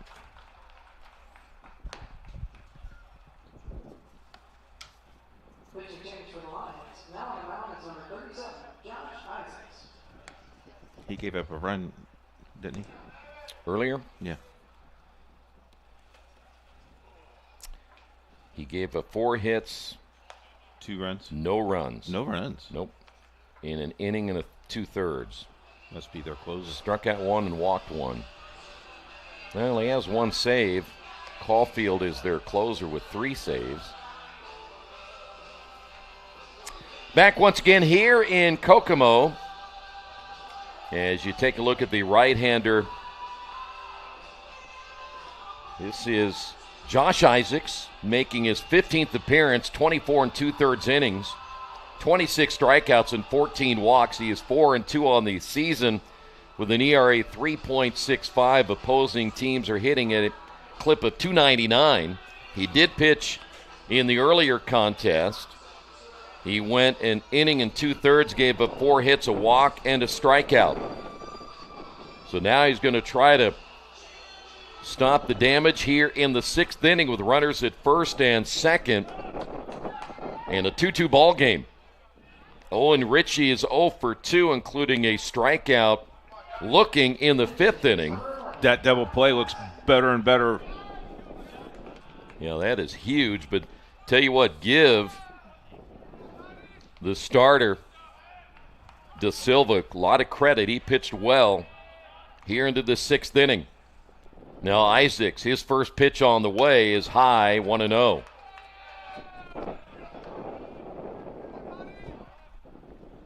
Rose-Hulman back here. They're ready to go tonight. Anderson playing the final game of the day against the Fighting Engineers.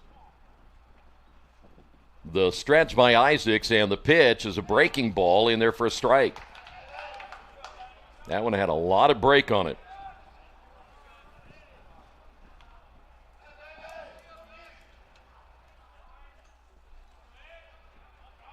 Westfield gets a lead down at second. Mariani at first. No one's holding. And the pitch on the way, swing and a miss. Boy, he's off a ton at first base. Look at this. Yeah, I don't think that Mount St. Joseph really cares at this stage. Just want to get a ground ball out here, a fly ball. Exactly. Because those two guys don't mean a whole lot right at the moment. Here's the 1-2 pitch on the way. Struck him out. Isaacs does his job as he will get the strikeout of Ritchie to end the half inning.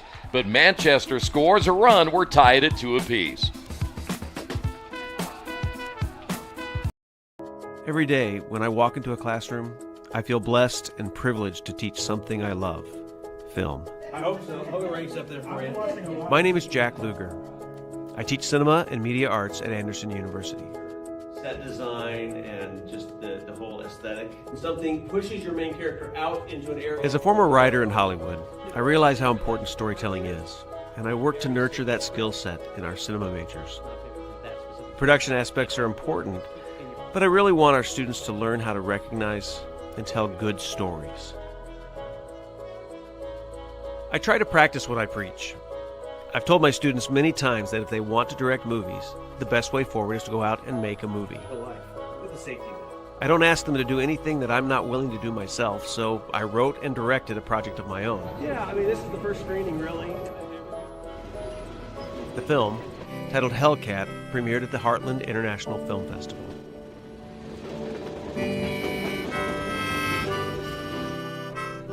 Ricky? Suze? What are you doing here? I work here. Well, the road to championships begins with the HCAC and their work ethic. As we move to the 7th, it'll be Harrison, Martin, and Sanders. The fans were getting into music because the guy was on key. Harrison 3 for 3, and the pitch by Haynes is low for a ball. Getting late. It is. The 1-0 pitch, swing and a miss. By the way, my score sheet goes to 15 innings in case we need it. Here's the ground ball to the third baseman, Ritchie. High throw, but on target there, and there's one away. I didn't really mean to say that. It slipped out. Here's Martin. You notice he kept your mic on, though. I say that. He had my mic off. Martin, a single back in the third. His lone hit in game 2 today for the Lions. Crack me up. And the pitch is outside. Well, I just want to let you know that I brought my good scorebook. I appreciate that. Besides, what else are you going to do today? The 1-0. Outside, 2 balls, no strike. There's no other place I would rather be. Well, I say we play as much as we can. Here's the 2-0. It's outside, 3-0, and Haynes missing badly on that pitch. I mean, we've had viewers all over the place today. And people, great crowd. I mean, there's some local people here watching these games. Pitch is outside, 4 straight to Martin. He'll hit on down to first. With a 1-out walk, that'll bring up Sanders. We've already documented how Jake Sanders had an excellent game 1. He got off to a good start in game 2 with that double. Yes, sir. Struck at his last time up in the 5th.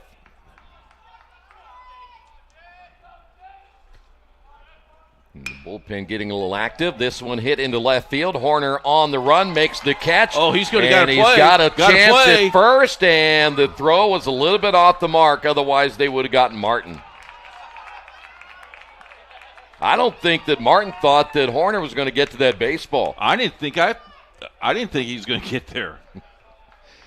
By the way, Martin, not the fastest guy in the world because he's a big fella.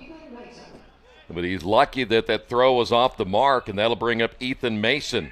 He got on his horse. Yeah, that throw beat him, by the way. Mason is 0 for 2. That ball might have a gash in it. Whoa. Ooh, that one behind him gets away from Gleason, and that'll be a wild pitch. It will send Martin down to second base.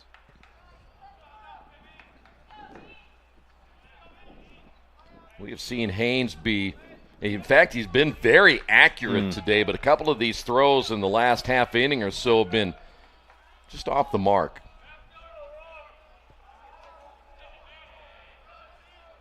So now the go-ahead run down at second base here in the top of inning number 7. The pitch, this is going to be hit into right center field. Dirkman coming over, sliding, and makes the catch for out number 3. Runner left on in the 7th. We're tied at 2 apiece. You ready for a trivia question? I'm ready. Here we go. Are you ready? Yep. Okay, go ahead. In 1984, inducted into the Baseball Hall of Fame was this baseball letter winner at Ohio State in 1960 and 61. What is his name? He also played basketball.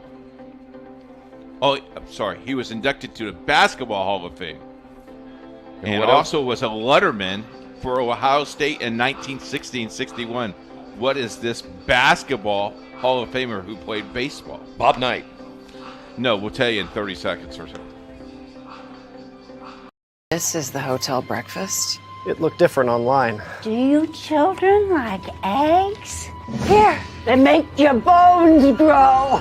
It'll be fine. It's gonna be fine. All right, guys. Look alive. Is it fine, Daryl? I'm starving. When free hot breakfast can make or break your day, it matters where you stay. Go get him. Hampton by Hilton. Hilton for the stay. Your poached egg on avocado toast. Ew. Your flash fried porgy over chips. Ew. Your fresh main lobster with microgreens. When the only thing your 8-year-old will eat is waffles, She's fine. She's fine. Your waffles, milady. it matters where you stay. Yum. Enjoy. Thank you. Hampton by Hilton. Hilton for the stay. I'll ask you again. All right, hold on 1 second. We're going to get Mitchell Cobb to the plate. Mitchell tripled and scored in the 5th inning. Isaac's set to throws. We're going to get clarification on the latest question. That's going to be hit foul. Go ahead again. This 1984 inductee to the Basketball Hall of Fame was a baseball letterman at Ohio State in 1960 and 61. And it wasn't Dave DeBusschere? No. Was it Bill Bradley? No, it was not Bill Bradley. Here's the old one. That pitch is a little John bit low. Havlicek was a first baseman for the Buckeyes. John Havlicek of the Boston Celtics. Yes. You own stock in the Boston Celtics. I know. But I'm 3-0 today. I'm feeling pretty good. You should. Sean, stay away. Here's the 1-1 pitch. I just like how you keep crossing up the sports, and that's why you're doing it, because you're mixing one sport with the next instead of just staying strictly with baseball. I was instructed to make them tough, and I've made them tough. Bullpen kind of busy for Manchester. Here's the 2-1 pitch, swung on and missed. I don't know. I think we have taken a vote that we really don't care for your questions at all. So how do you feel about that? 2-2 the count. Get no respect.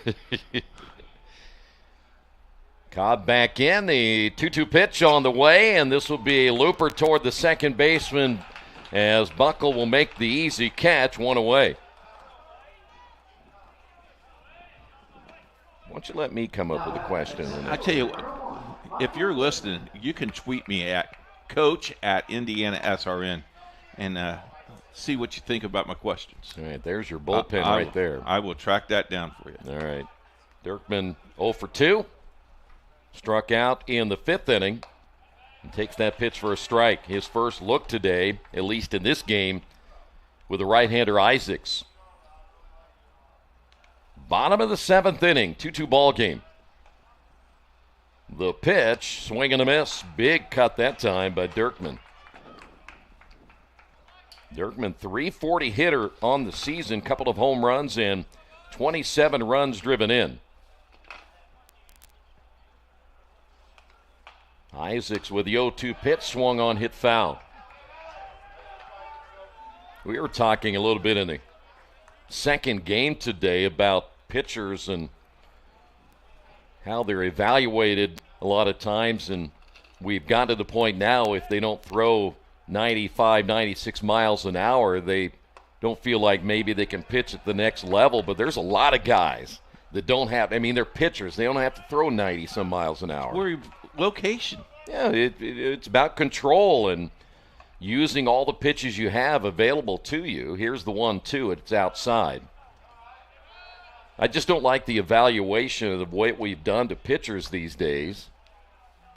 And one thing about it is you don't see guys that are able to throw deep into games because they're trying to throw so hard. We have so many more injuries to pitchers now.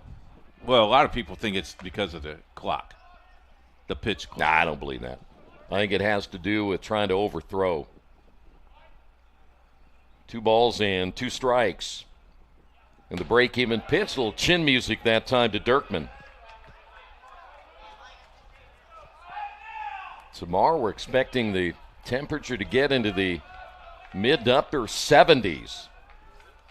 And a lot of sunshine coming up on Saturday. The payoff pitch on the way, hit foul. That one jammed him. Way to battle here, Dirkman. We've had 3 games today. All 3 have been close. One away here in the bottom of the 7th inning as Isaac set to throw. The pitch on the way. Did he go around? He did. Yep. Second strikeout of Dirkman. 2 away, and we go to the top of the order now, Gavin Gleason. I think he thought change-up. He got the fastball. Gleason 1 for 3, singled in the 5th inning. You know, their top of the order has not really produced much. Yeah, and a couple of base hits. In fact, they've had 3 between 1 and 3. Bortone has just gotten a walk. So, again, the top of the order, their best, as that's a check swing foul. He had a single by Gleason, a single by Horner, a single by Kennedy, and then, again, Bortone is 0 for 2 with a walk. And these are guys that are hitting 308, 371, 461, and 424. As a team, just 7 hits, and the pitch is outside.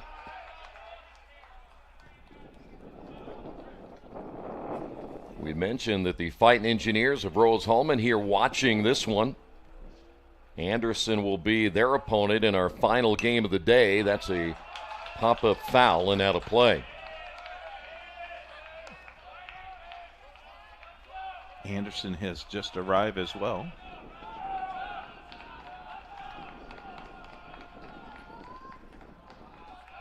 Tomorrow action begins again at 10 o'clock in the morning. We'll be here for all 4 games. The 1-2 pitch grounded up the middle. Mason near the bag, throws to first, gets the out. A 1-2-3 inning. Here in the 7th, we head to the 8th, tied at 2.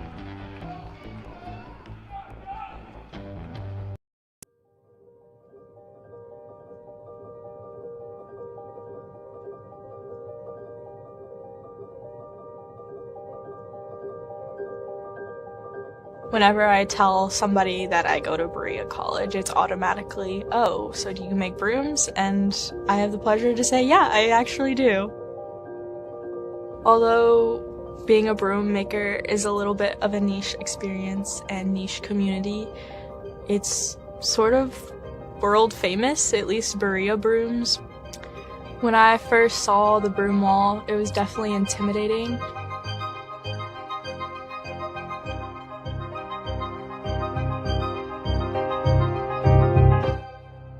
Coming in there as a woman, I was scared that I wasn't strong enough, but thankfully I am strong enough. And throughout learning a specific broom, especially within our catalog, it can be really defeating when you try to execute something and it's not quite right. But when you finally get it, it's really rewarding. I think having the confidence to fail has been my biggest growth, and part of that is community, and part of that is having space, time, and materials to mess up, and being able to take it to somebody like Amanda Lee or even a peer student, just being like, what do we like about this? What don't we like about this? And then workshop from there. For learning. Back here in Kokomo, we head to the top of the 8th inning. It'll be Moore, Gutzweiler, along with Buckle. You see he was sitting on this sunflower seed box? That's what I would be, hanging out. Enjoying the sunshine? You bet. Moore is 0 for 3, is struck out twice, and the pitch is up high by Haynes. Though the bullpen has been active, Haynes back in for another inning of work. Here's the 1-0. Now they'll even the count at 1 ball, 1 strike.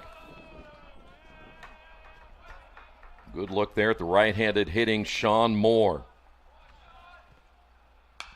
Hit foul.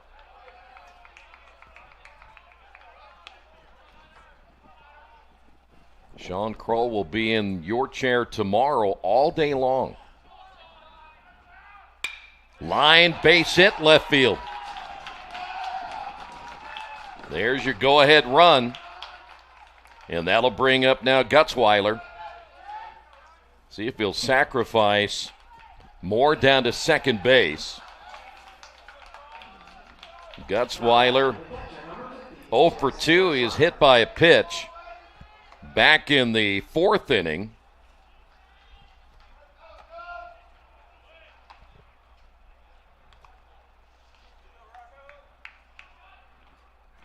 And we will have a pinch runner, I believe, down at first, and we do. So Sean Moore is replaced. Good bunt, first base side. Bortone will lay on the tag, and they get the runner down to second base. So a good sacrifice bunt, getting the runner to second.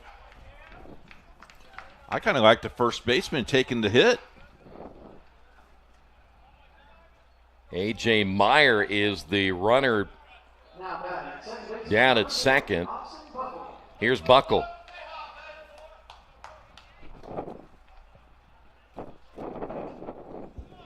Buckle a single back in the 3rd inning. He has a run scored. And swinging at the first pitch and fouls it away.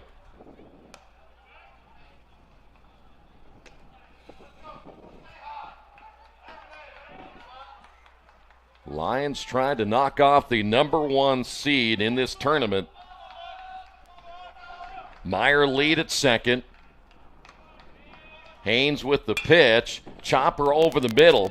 Mariani makes the throw. The runner to third, 2 away. So now the go-ahead run only 90 feet away, and that'll bring up now Anton Meir.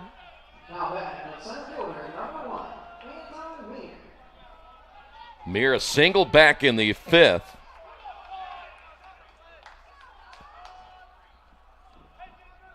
And the pitch on the way is a called strike. You need everything in front of you right now. He reached on an error in the 6th inning on the second baseman Mariani, and now he's quickly behind at 0-2.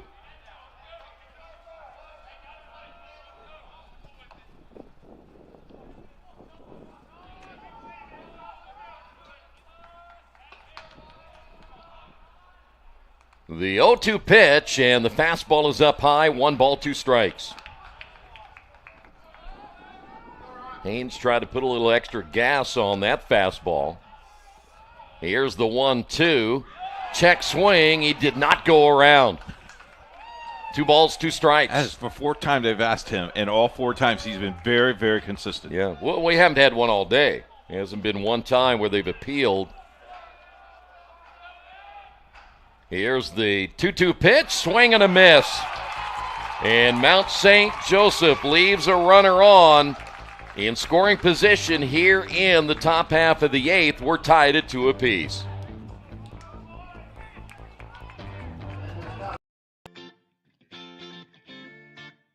Hi, I'm Zach Likens. I'm Ella Zaborowski. And I'm Darius Spokey, and we're admissions counselors here at Bluffton University. And we're going to show you some of our favorite places on campus. College Hall, this is where it all began in 1899. It's home to Ramsire Auditorium and the Learning Resource Center, one of 3 student success centers on campus. The other 2, the Writing Center and the Center of Career and Vocation, are right next door in the Musselman Library. Our success centers are a big reason why 98% of our graduates are employed in graduate school or completing long-term service within the first 6 months of graduation. This is Centennial, where many of your classes will be held. Bluffton has an 11-to-1 student-faculty ratio, which means your class sizes will be small and you'll get to know your professors. Plus, Bluffton has more than 90 majors, minors, and programs to choose from. Ready to have some fun? Let's check out Marbeck Center, home to the Commons, where you eat. Marbeck Desk, where you can check out equipment like hammocks and bikes, and Bob's Place, where you can hang out and where our voluntary chapels are held. Bluffton has more than 60 clubs, student groups, and intramural sports like tennis ball golf. Right behind me is Emory Sears Athletic Complex. It holds Salzman Stadium, Memorial Field, and the softball diamond. Stadium lights are recently installed on Alumni Field so games can be played under the lights. You'll also be able to enjoy Beaver tailgating, Bluffton Olympics, and movies under the stars on this end of campus. Welcome to the Bluffton University Nature Preserve. Well, Caden Morris will take over now for Mount St. Joseph. His 13th game of the season, 17 in the 3rd innings, 21 hits, 13 runs, 11 earned, 11 strikeouts, and 10 walks. He is 1-1 on the year with an ERA of 5.71, opposing teams hitting at a .292 clip. As Horner will step in and lines this one into center field. Meir coming on, makes the catch. 1 pitch, 1 out here in the bottom of the 8th. And that'll bring up now Joel Kennedy. He's due.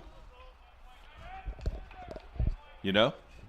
I'm still going to ask you a question here. Okay, give me a question. Why, with Horner coming in, seeing Morris... Oh, why didn't you take a pitch? Why didn't you take a pitch or 2? I heard you and Blake in the other game was talking about that, not taking pitches. I think he's got to be a little more patient. That pitch is outside. At least make him throw you a strike. But they also say the first pitch you see might be the best one you'll get in the entire at-bat. True. The stretch and the pitch on the way is low and inside. 2 balls, no strikes. I didn't get any good pitches when I was batting. No, they pitched around you all the time. They really did. And I don't blame him. You had the reputation as a power hitter.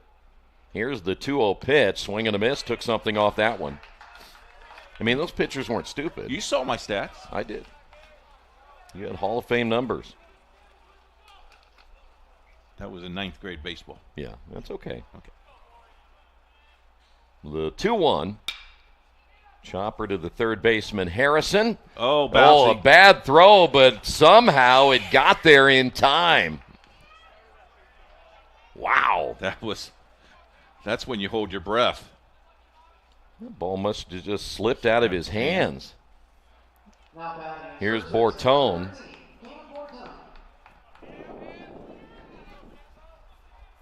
You know, sometimes it's better to be lucky than good, right? You say that.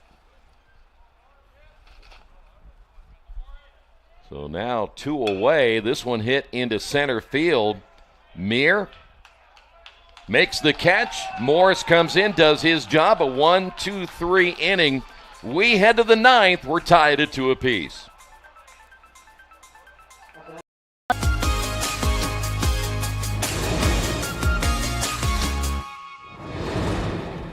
Let's hear from Aus, a senior biochemistry major from Syria. At Earlham, students can pursue applied minors like medical humanities to personalize their education and make unique connections between academics and personal interests. These programs also unlock opportunities for students to integrate international travel or co-curricular experiences into their core area of study. Tell us all about it, House. Take it away.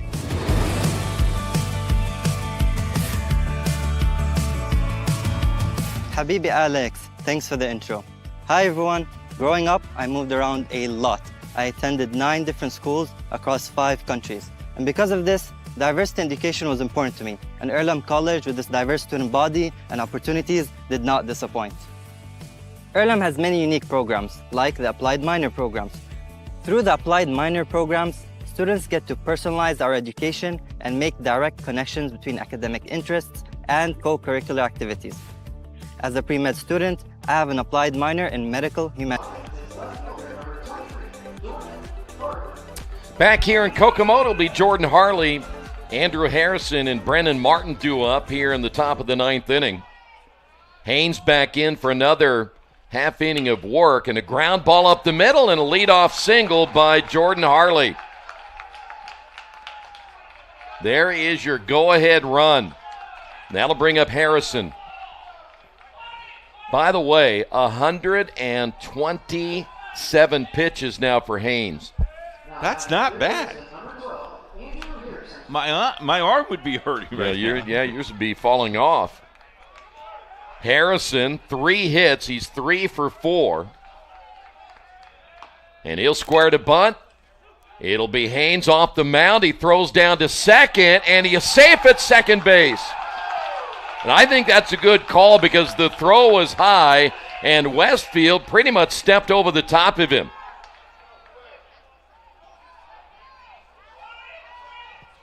So now runners at first and second. We're going to get an explanation, but take a look at it right there. See, he jumped over the bag. I don't even think he had the ball in his glove by the time he had jumped.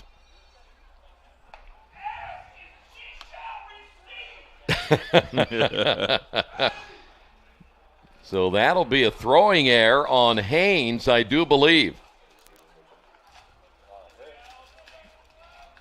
And that'll bring up Brennan Martin.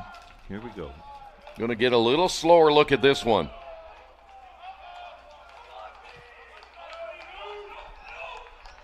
So I think he's safe. I think he's safe.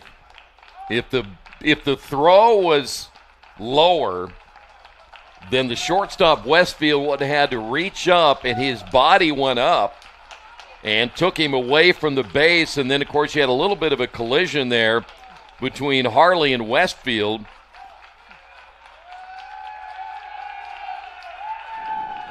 And his foot was definitely off the base. And so there was no real big argument there, just more of a discussion. And now you have Brennan Martin, who is a dangerous left-handed hitter, and now a visit to the mound. And this may be it for Haynes. They're going to have a conference before they make any decisions here. It's a smart move by coach here. You go talk to the umpire for a while, calm your kids down, and then you call timeout and say, I want to talk to my pitcher. That's right. Haynes, by the way, has given up 9 hits, 2 runs, both earned, 7 strikeouts, and 4 walks, as we'd mentioned now, 127 pitches in this ball game. Boy, and you got to be careful with Martin because, again, he's a very dangerous left-handed hitter. He has a base hit to his credit back in the 3rd inning. He's been on base 3 times, even with 2 walks. And now all of the base runners coming off, and we're going to have a meeting with the 2 base runners, the 2 coaches, and the head coach there for Mount St. Joseph. This is a great opportunity now for the Lions. Don't forget to tune in with us tomorrow as we will go on the air at 10 o'clock tomorrow morning, about 9:50. Do I have to be here at 10 o'clock? You have to be here at 7:45. I may be eating breakfast about that time.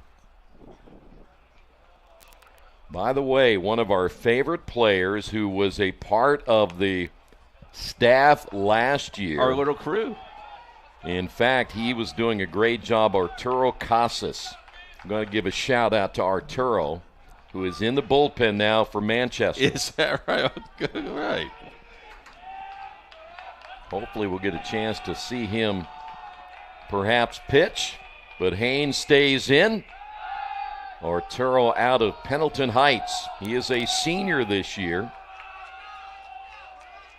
He was a big help for us last year in this tournament. Yes, he was. But now runners will get their leads at first and second, and the pitch is low for a ball. You just got to get the ball over the plate. Let your defense help you here. Boy, but don't make a mistake. Martin has power from that left side. Grounded to the second baseman, Mariani. He'll turn. Westfield gets one there. The relay on to first. They'll get the double play as Harley moves on to third, and that's a big ground ball out there by Haynes, and that'll bring up Sanders. But now you have the go-ahead run down at third base, and here is Sanders, who is 1 for 4 in this contest, a double back in the second inning. This is a liner to the shortstop Westfield, and the threat over for Mount St. Joseph here in the ninth. We head to the bottom of inning number 9. We're tied at 2. I'm Orbin Topalia. I am Associate Professor of Physics at Franklin College.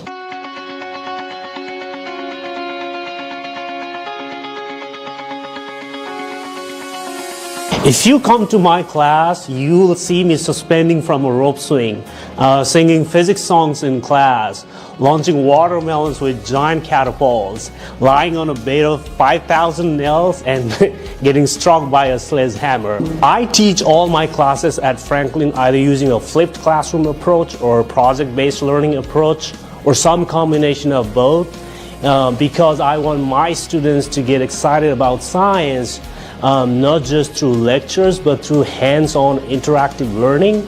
And as a faculty, I feel really encouraged and supported by the college to step outside of the traditional teaching practices and explore and apply more engaging and experiential learning approaches. My enthusiasm sort of naturally translates into a more positive and Well. Boy, Mount St. Joseph had their chance to take the lead. It'll be Westfield, Mariani, and Ritchie, number 5, 6, and 7 in the order now for the Manchester Spartans, the number 1 seed, trying to move on to the semifinals tomorrow. The pitch is a called strike. Westfield, 1 for 3, had a single in the 6th inning.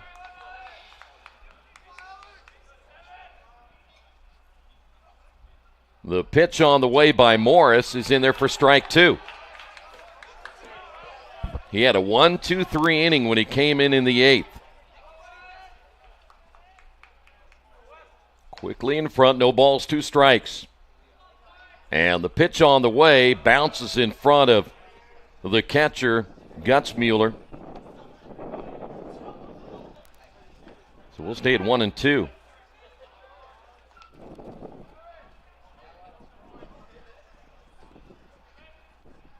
The 1-2 pitch way outside, 2 balls, 2 strikes. Boy, he looked chasing that one.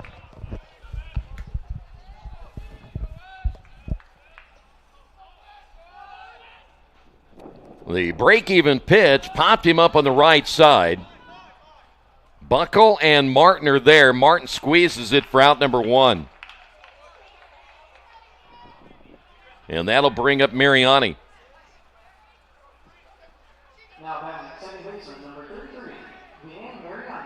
Couple of base hits for Mariani. Need a base runner here. Otherwise, we have extra innings. The stretch and the pitch is a called strike. You know, the worst thing about this, if you're one of these two teams and you got to go to extras to win and you're using that bullpen. Here's the 0-1. A little bit outside. And that'll even the count at 1 ball and 1 strike.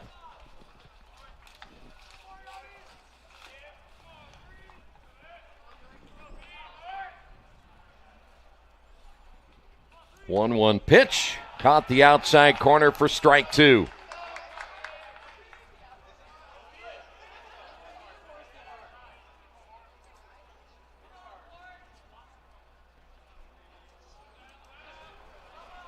The 1-2 pitch is inside, 2-2.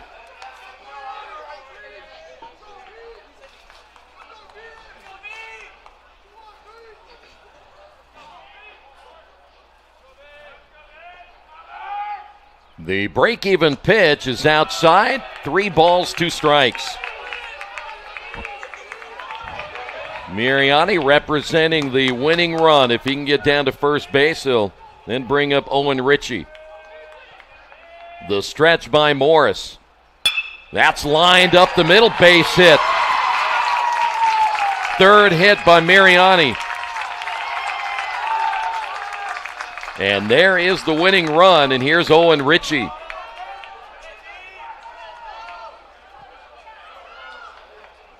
Looks like we will have a pinch hitter right here as Bo Kaler will step up. 206 on the year. And a visit to the mound. Is this visit number 2? Yeah, looks like we're going to have a pitching change here. So Morris is done. We'll tell you about the new pitcher in a moment.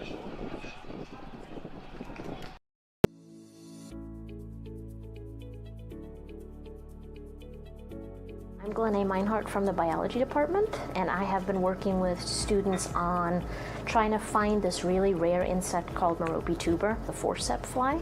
So we've been on the hunt for this mysterious, weird bug that we don't know much about. Finding the insects has been really tough. A couple of years ago we found a bunch of them at around the same time of the year. It was a county record. It had never been found here before. What we're thinking right now is that they reside underground, and so it's a lot more difficult for us to catch them. We've been using these, they're called malaise traps. It's like a bunch of mesh nets that are set up that will intercept the insects in their flight path, and then they'll crawl up into a tube of ethanol, which we'll then collect and look through. And without having the specimens, we can't really answer any of our questions that we have. So what causes them to emerge from the ground? Where are they even living?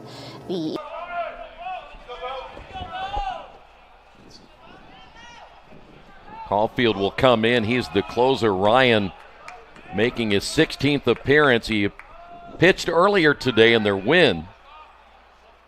And the bunt attempt, first base side. I'll tell you what, I'm telling you, right now they're glad that went foul, because if it would have gone anywhere close to the pitcher, Caulfield, because he fell down coming off the mound.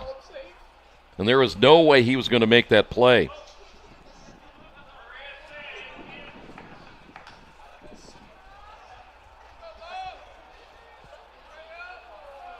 Mentioned Bo Kaler at 206 on the year, so they pretty much have him in there to bunt and sacrifice the runner to second base. Caulfield will throw to first.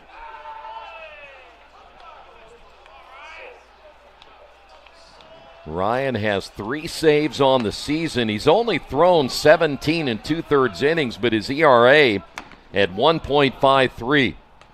The 0-1 pitch in there for a strike. No bunt attempt that time.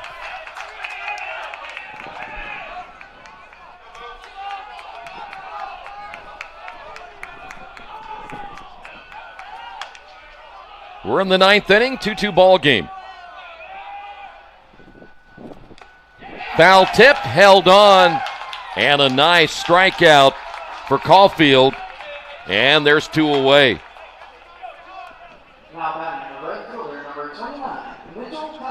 Here's Mitchell Cobb, who tripled back in the 5th inning. He'll be hitting away with Mariani down at first base. And looks like we have a balk call against Caulfield. And now the runner, Mariani, at second base. Second balk we've seen in the tournament so far. Now Cobb a chance to drive in the go-ahead run, the winning run right here. Cobb is 1 for 3 with a run scored. Looks like that time the Caulfield did not hesitate. As the pitch on the way, ground ball, Mason the shortstop. The throw to first, and diving, he is out at first base. And the threat over for Manchester in the 9th. Extra innings coming up. We're tied at 2 apiece.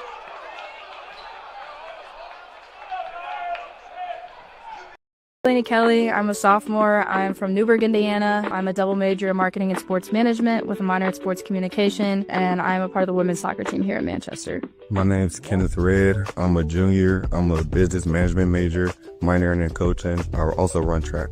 Samaritan's Feet is a nonprofit organization. Helps send shoes to kids around the world. Delaney and I partnered to help bring shoes to kids in North Manchester area.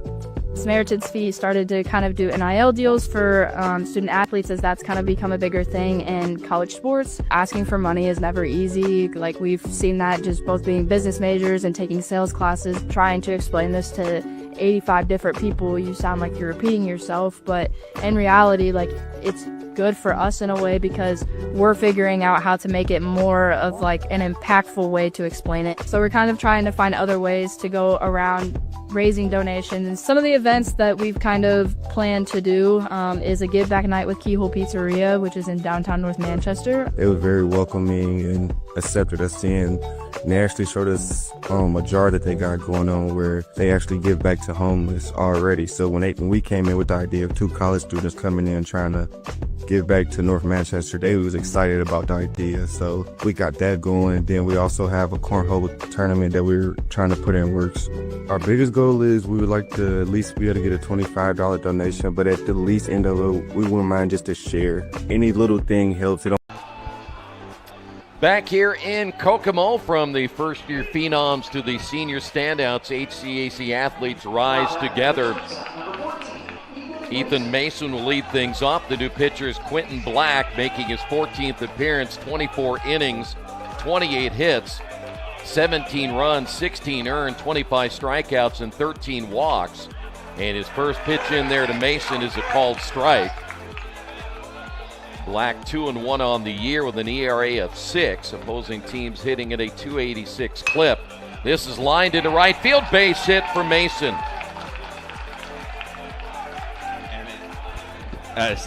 The deeper this goes, the more pitches you're going to use. And that doesn't help you later on if you end up in that losing bracket. So it does not. Here is Meyer, who replaced Sean Moore in the 8th inning. Bunted, third baseman Ritchie charging, and a close play at first, and then heading to third because nobody covered the base, and Ethan Mason, a great job of base running. Excellent job, but nobody got over. And now the go-ahead run down at third base. Now, I want you to watch this coach. Watch the third base coach in this play. He is down on the ground. My, oh my. So now the go-ahead run is down at third base. Jackson Gutzweiler looking for his first hit. Chance to give the lead to Mount St. Joseph. The infield is in, and the pitch is outside by Black. 1 away here at the top of the 10th inning. The stretch by Black and the pitch. Good movement on the fastball in there for a called strike.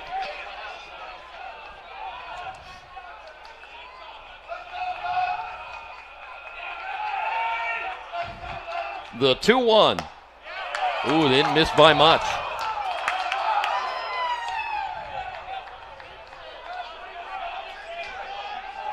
Game 4, Rose-Hulman Anderson. 45 minutes after the completion of this one. The 3-1 pitch, taking all the way. We'll go to 3-2. Surprised you haven't called for the squeeze yet. Well, I was going to say that, but then I know you would yell at me. That's so. right, yeah. Here's the payoff pitch, and it nearly hit him. That'll be a walk. So now runners at first and third. This isn't bad if you're Manchester. Now you're hoping for a ground ball and get the double play. Now I would try to squeeze here. Here's Austin Buckle. I would take off. Yeah, this is where I would call it right here. All right. Let's see if they will do it. Buckle singled back in the third. He walked in the sixth inning. 1 for 3. He will bunt. Not sure if that was a total suicide squeeze there from third base, but nonetheless, Buckle trying to get the run across. Gutzweiler just wants to stay out of a double play if it's a ground ball here. Shows bunt again. The third baseman Ritchie charging, so the runner at third, Mason, can gamble a little bit, but don't get too far off the base. That snap throw down to third can catch you off guard. 1 ball and 1 strike now to Buckle, the number 9 hitter. He'll show a bunt again, and he bunts it foul. Well, the bunt's off now. No. Oh, yeah. No. You do not bunt with a 1-2 count. Yes, I do. All right. 1 ball, 2 strikes, 1 away here in the top of the 10th inning. Lions trying to knock off the number 1 seed. Ground ball. The pitcher, Black. He'll look, and now he has the runner, and he tags him out. And a base running error by Mason. Nice play by Black to get the second out. Boy, you hate to see that. As we'll go to the top of the order now, Anton Meir. So Mason out at the plate as Black able to get the unassisted out, and Meir now will step up with runners at first and second. Pitches outside for a ball. Look at this! Look at this lunge. That's a great play. Yeah, great effort there by Black to get the out. More importantly, made a great decision to hold on to the baseball. Pitches outside for ball 2.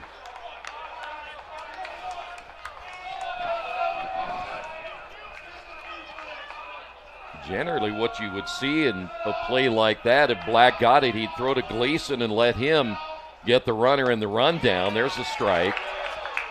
But he was close enough, and then the indecision by Mason as he was halfway down the line whether to go or not. 2-1, 2 away, runners at first and second. The pitch hit down the right field line, but it's going to curve foul and out of play. 2 balls, 2 strikes. Meir 1 for 4, picked up a single back in the 5th inning. This game started at 4:48. Longest game of the day so far. Ground ball right side, foul.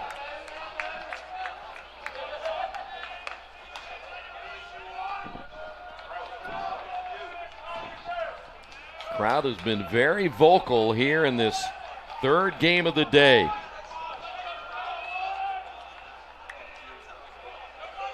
The stretch and the 2-2 pitch on the way is up high, 3-2. Runners will get a good jump here. And you got to protect if you're Anton Meir. Anything close, need to be swinging the bat. The stretch and the pitch, and it's a walk. And the Manchester crowd not happy with that call as it'll load the bases. And that'll bring up now Jordan Harley. Second walk given up by Black. And we will have a new pitcher as well for Manchester. We'll come back, tell you about the new pitcher right here on Indiana SRN.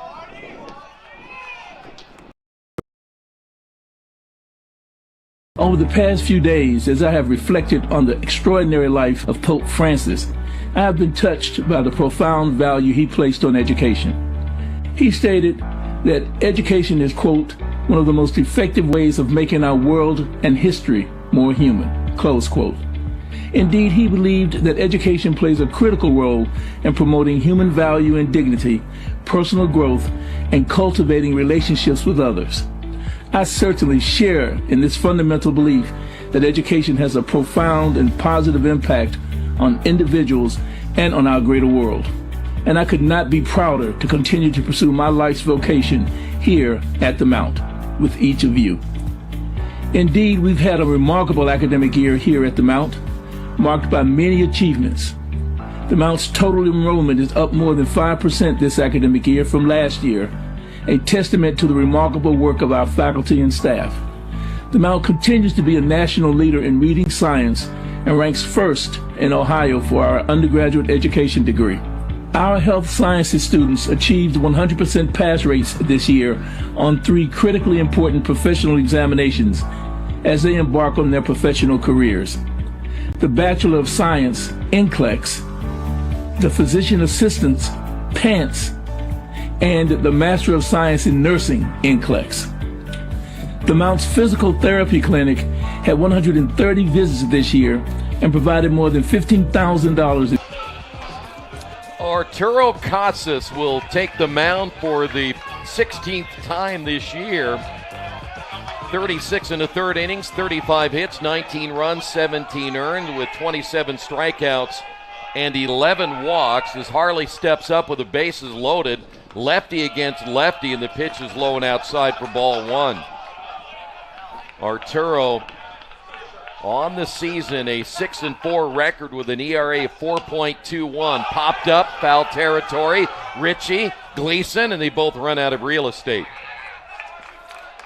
How important was that out? Catcher took off, slid right into the wall there.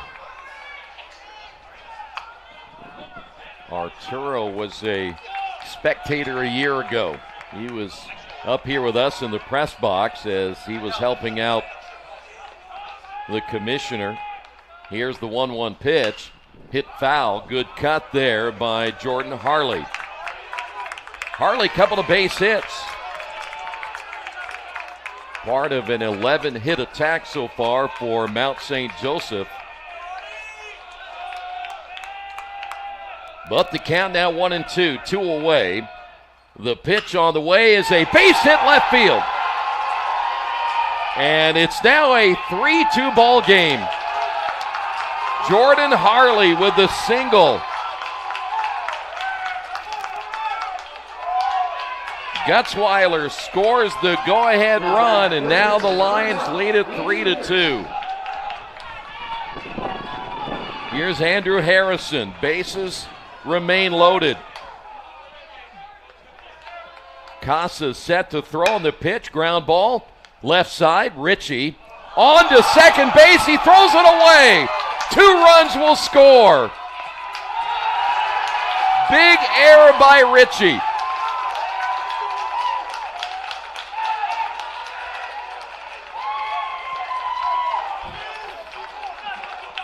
And all of a sudden, 3 runs across. The floodgates are open now. Wow.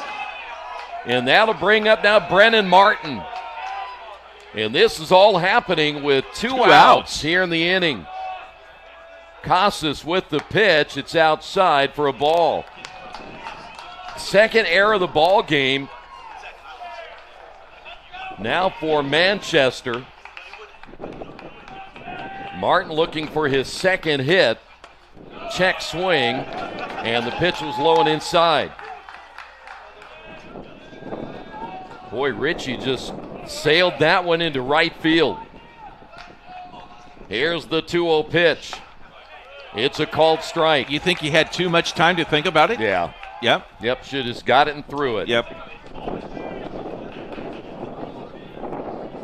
Either that or just make the play at first. 2 balls and a strike. Popped him up, and that'll go out of play.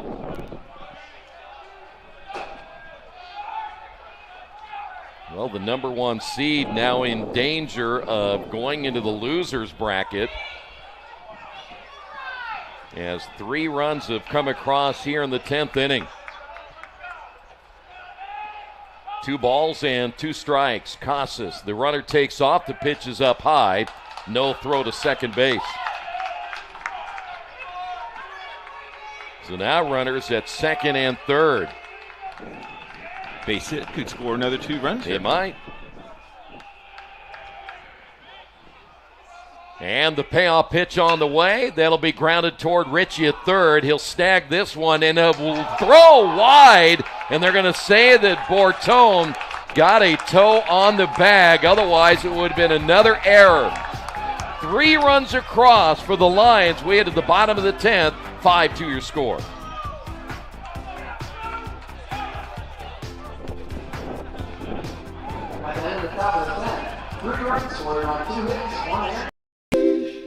A lot of times when you come to Rose, students will say the work is hard. And it is. There's rumors about the difficulties of Rose-Hulman. I would say they're on par for the most part. But 9 times out of 10, at the end, the student's going to end with that statement, but it's worth it, or I really enjoy it. And I think that's really the key part. Like, if you really like doing something, it's going to be a lot of work. So the commonality is just the love for science and math. Mathematics is really the basis of all science and engineering. It's the language that we use. We need to make sure that they have that backbone in order to succeed as future scientists and engineers. We collaborate as faculty, and they see how one class starts to impact another class. Math, science, technology, how intertwined they are. Our students are very driven in everything that they're doing. Is that opportunity to be pushed, because we do push the student to see what it is that you're actually capable of. Back here in Kokomo, Lions lead at 5-2 as we head to the bottom of the 10th inning. Dirkman, Gleason, and Horner. A big hill to climb here for Manchester, as that'll be popped up foul.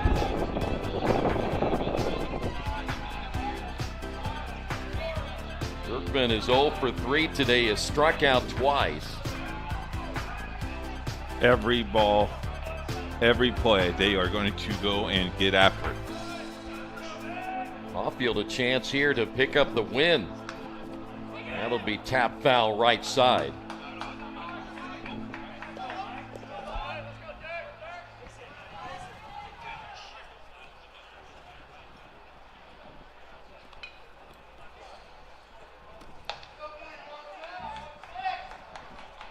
No balls and 2 strikes.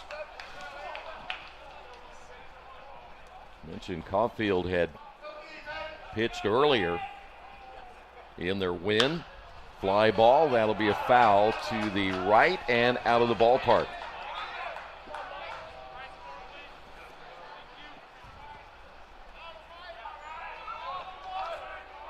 Boy, it's amazing what a throwing error can do. There's a base hit. We ain't done yet. No. Here's Gleason. Well, you know the Lions will pull out every stop to get this win. So if they got to go to the bullpen, they will.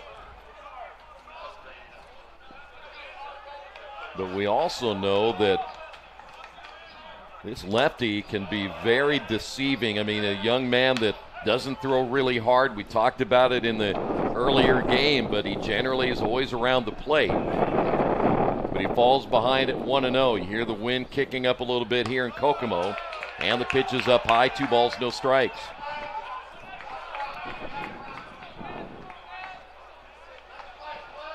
"16 appearances on the season. That is a team best for Caulfield. And he lays that one in there for strike 1. He's only walked 5 in the 17 2/3 innings he has thrown. That's not a ton of innings. on the entire season.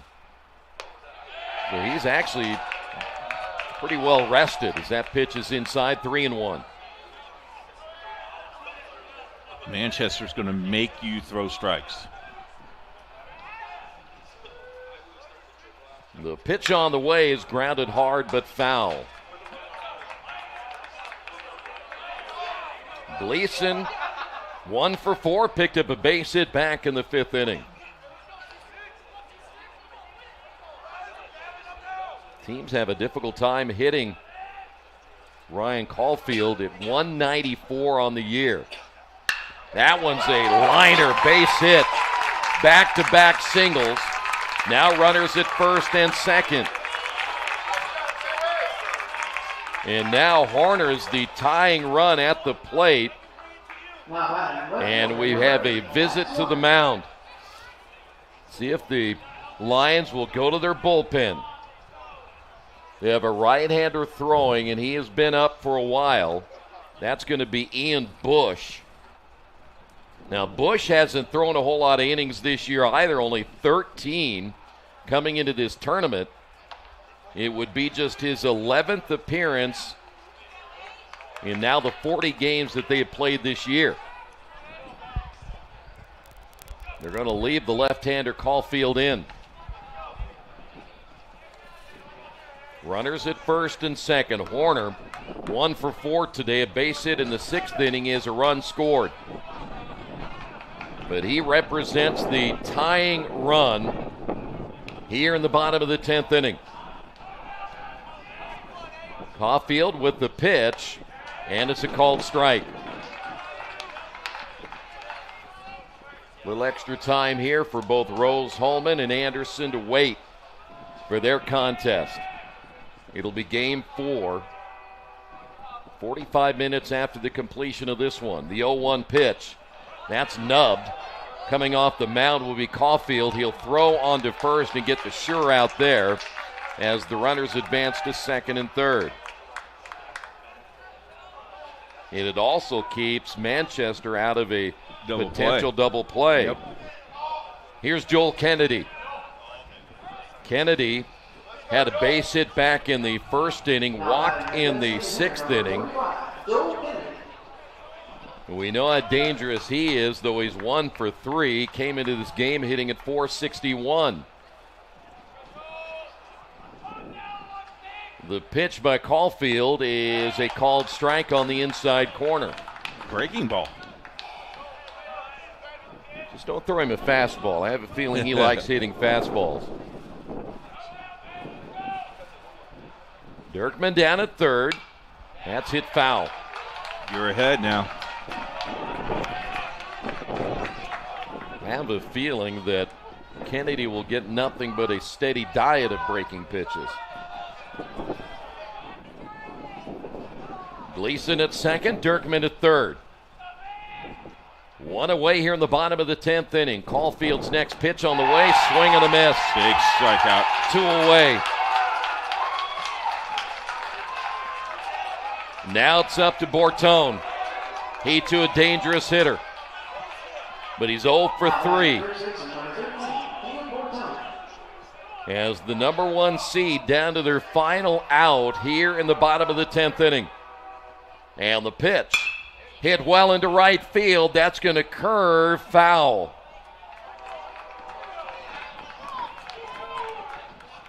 Nothing but a long strike that time for Bortone.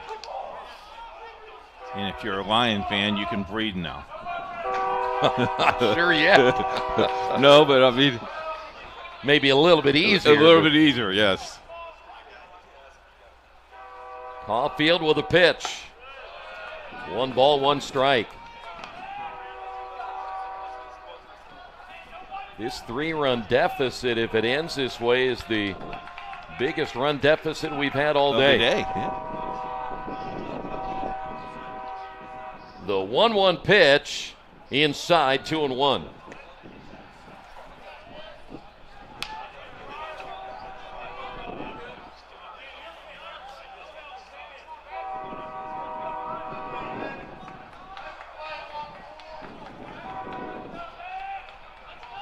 Here's Here's the 2-1 delivery. Hit hard but foul. 2-2, down to the last strike.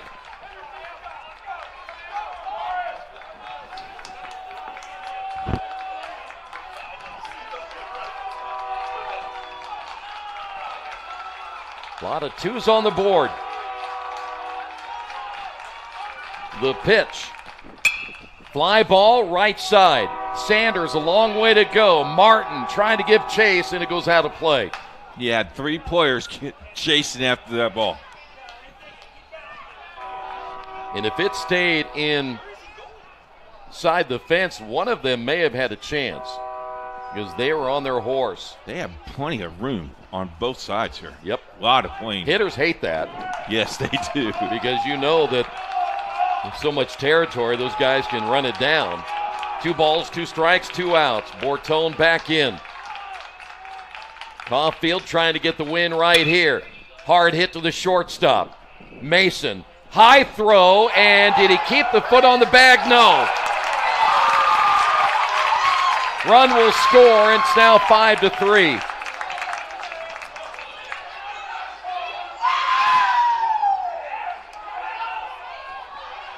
That'll be an error on the shortstop, and that'll bring up Westfield. Ball sailed on him.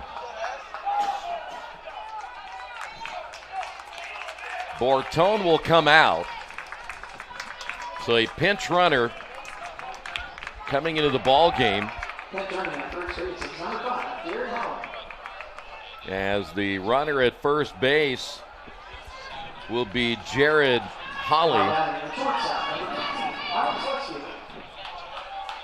Westfield steps up. Westfield is 1 for 4.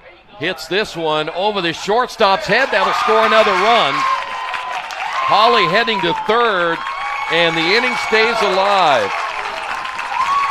What did you say about breathing a little easier? Yeah. And all of a sudden, it's 5-4.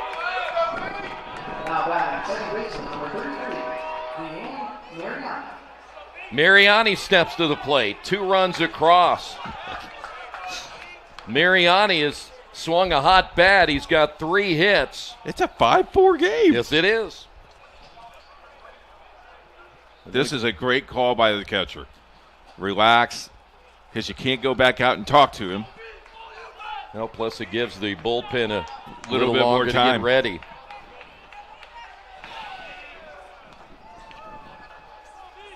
Well, that last out always seems to be the hardest one to get to. All right, here's Mariani. 3 singles. Chance to tie the ball game.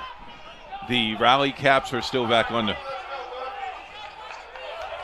Here we go. Holly's down at third, representing the tying run. 2 runs are across. Caulfield set to throw, and the pitch on the way is a called strike.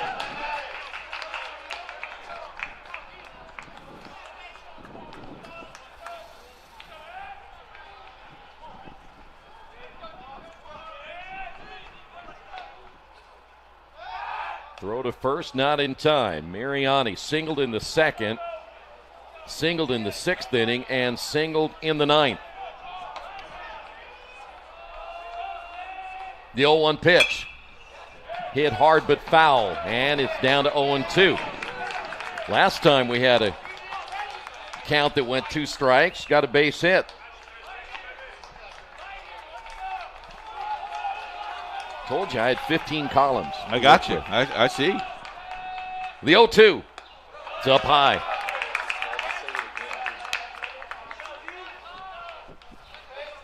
Boy, pressure situation for both Caulfield and the hitter Mariani. The 1-2 pitch. Boy, he stays alive. And anything that's close, Mariani, you got to swing at it. And you got to get the bat on it. Got to get the bat on it.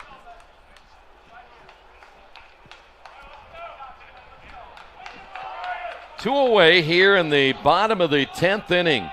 Manchester trying to stay alive. Pitches up high, 2-2. The right-hander is ready if needed.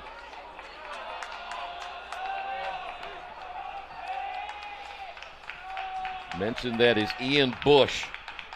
2-2 pitch, hit to right field, base hit. Game is tied at 5. What a comeback for Manchester. And Mariani, his 4th base hit of this game. And when you thought that the number 1 seed was done, guess what?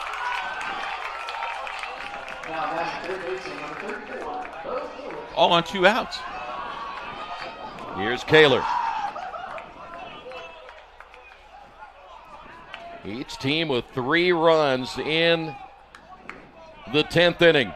But now the go-ahead winning run is down at second base, and it hit him. Bases now loaded.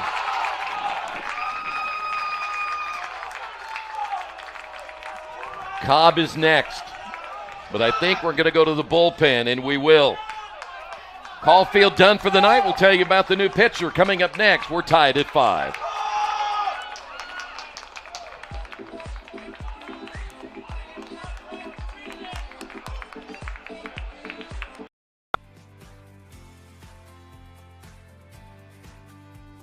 Every year, the Econ Senior Seminar class does a project of community outreach, and we kind of have full authority over which group we want to work with for the semester. We wanted to stay local, and we looked at a couple options, and we settled on Town Branch because it's very close to Transy and it's going to affect Transy students. I think the downtown partnerships are very nice because students should be able to see that they're part of a life, and I think when you can literally from the steps of the school see a place or be able to walk to it, it just seems different. And you're oftentimes, I've seen over a decade of doing this, students feel more empowered to work with a group. So Town Branch Park is a nonprofit organization that's bringing that green space back to downtown Lexington, which is something very new and refreshing that I think the community could frankly use. I think this project's unique is because how cooperative Town Branch Park was, and Town Branch Park did a very good job of being invested in our project and giving us everything we needed to be successful. I think working in a professional setting definitely prepared us for the future. We really got to take the initiative with this project, and it was very student-led. When we were at our meetings, I said, I want to be in the back. So if anybody here, students or otherwise, has questions, I'm willing to answer, but these students are prepped. It's their project. They are in charge. I think working for a client rather than a grade was definitely a different experience, because when you have that face-to-face interaction, it's not, you're doing it for other people and not. Ian Bush making just his 11th appearance, only 13 innings. Mitchell Cobb, the winning run down at third. That is Westfield.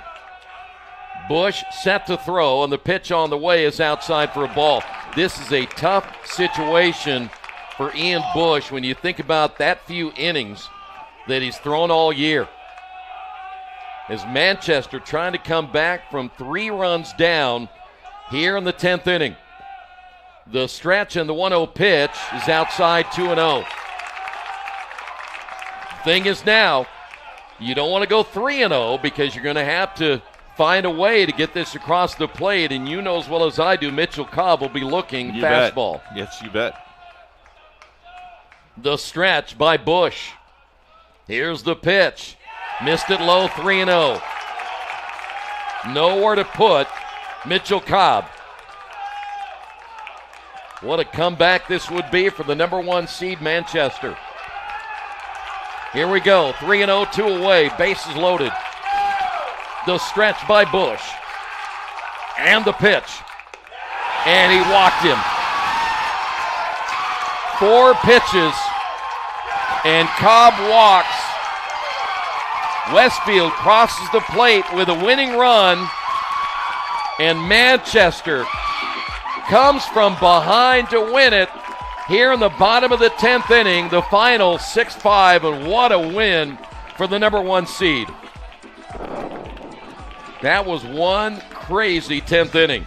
My goodness. Woo! Well, Coach, that's why we talk about it in any level of baseball, and a lot of times you just want to get to that bullpen, and when you do, you know anything can happen, and you see the walk right there, and Mitchell Cobb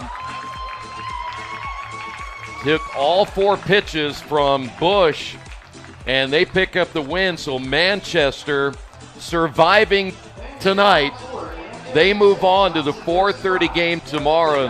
Boy, another great ball game. Our third one-run game of the day. I would want to face I wouldn't want to face Mount St. Joseph. They're on the move. It will be interesting to see how they react to losing this game. You have a 3-run lead going into the bottom of the 10th inning, and you let that one get away. And so Manchester moves on, and then it'll be Mount St. Joe moving to the losers bracket. They'll play at 1:15, and they're going to play the loser of the Rose-Hulman-Anderson game again at 1:15 tomorrow afternoon. We got one more. We got one more. Don't go away. We'll have Rose-Hulman-Anderson coming up in about 45 minutes right here on Indiana SRN.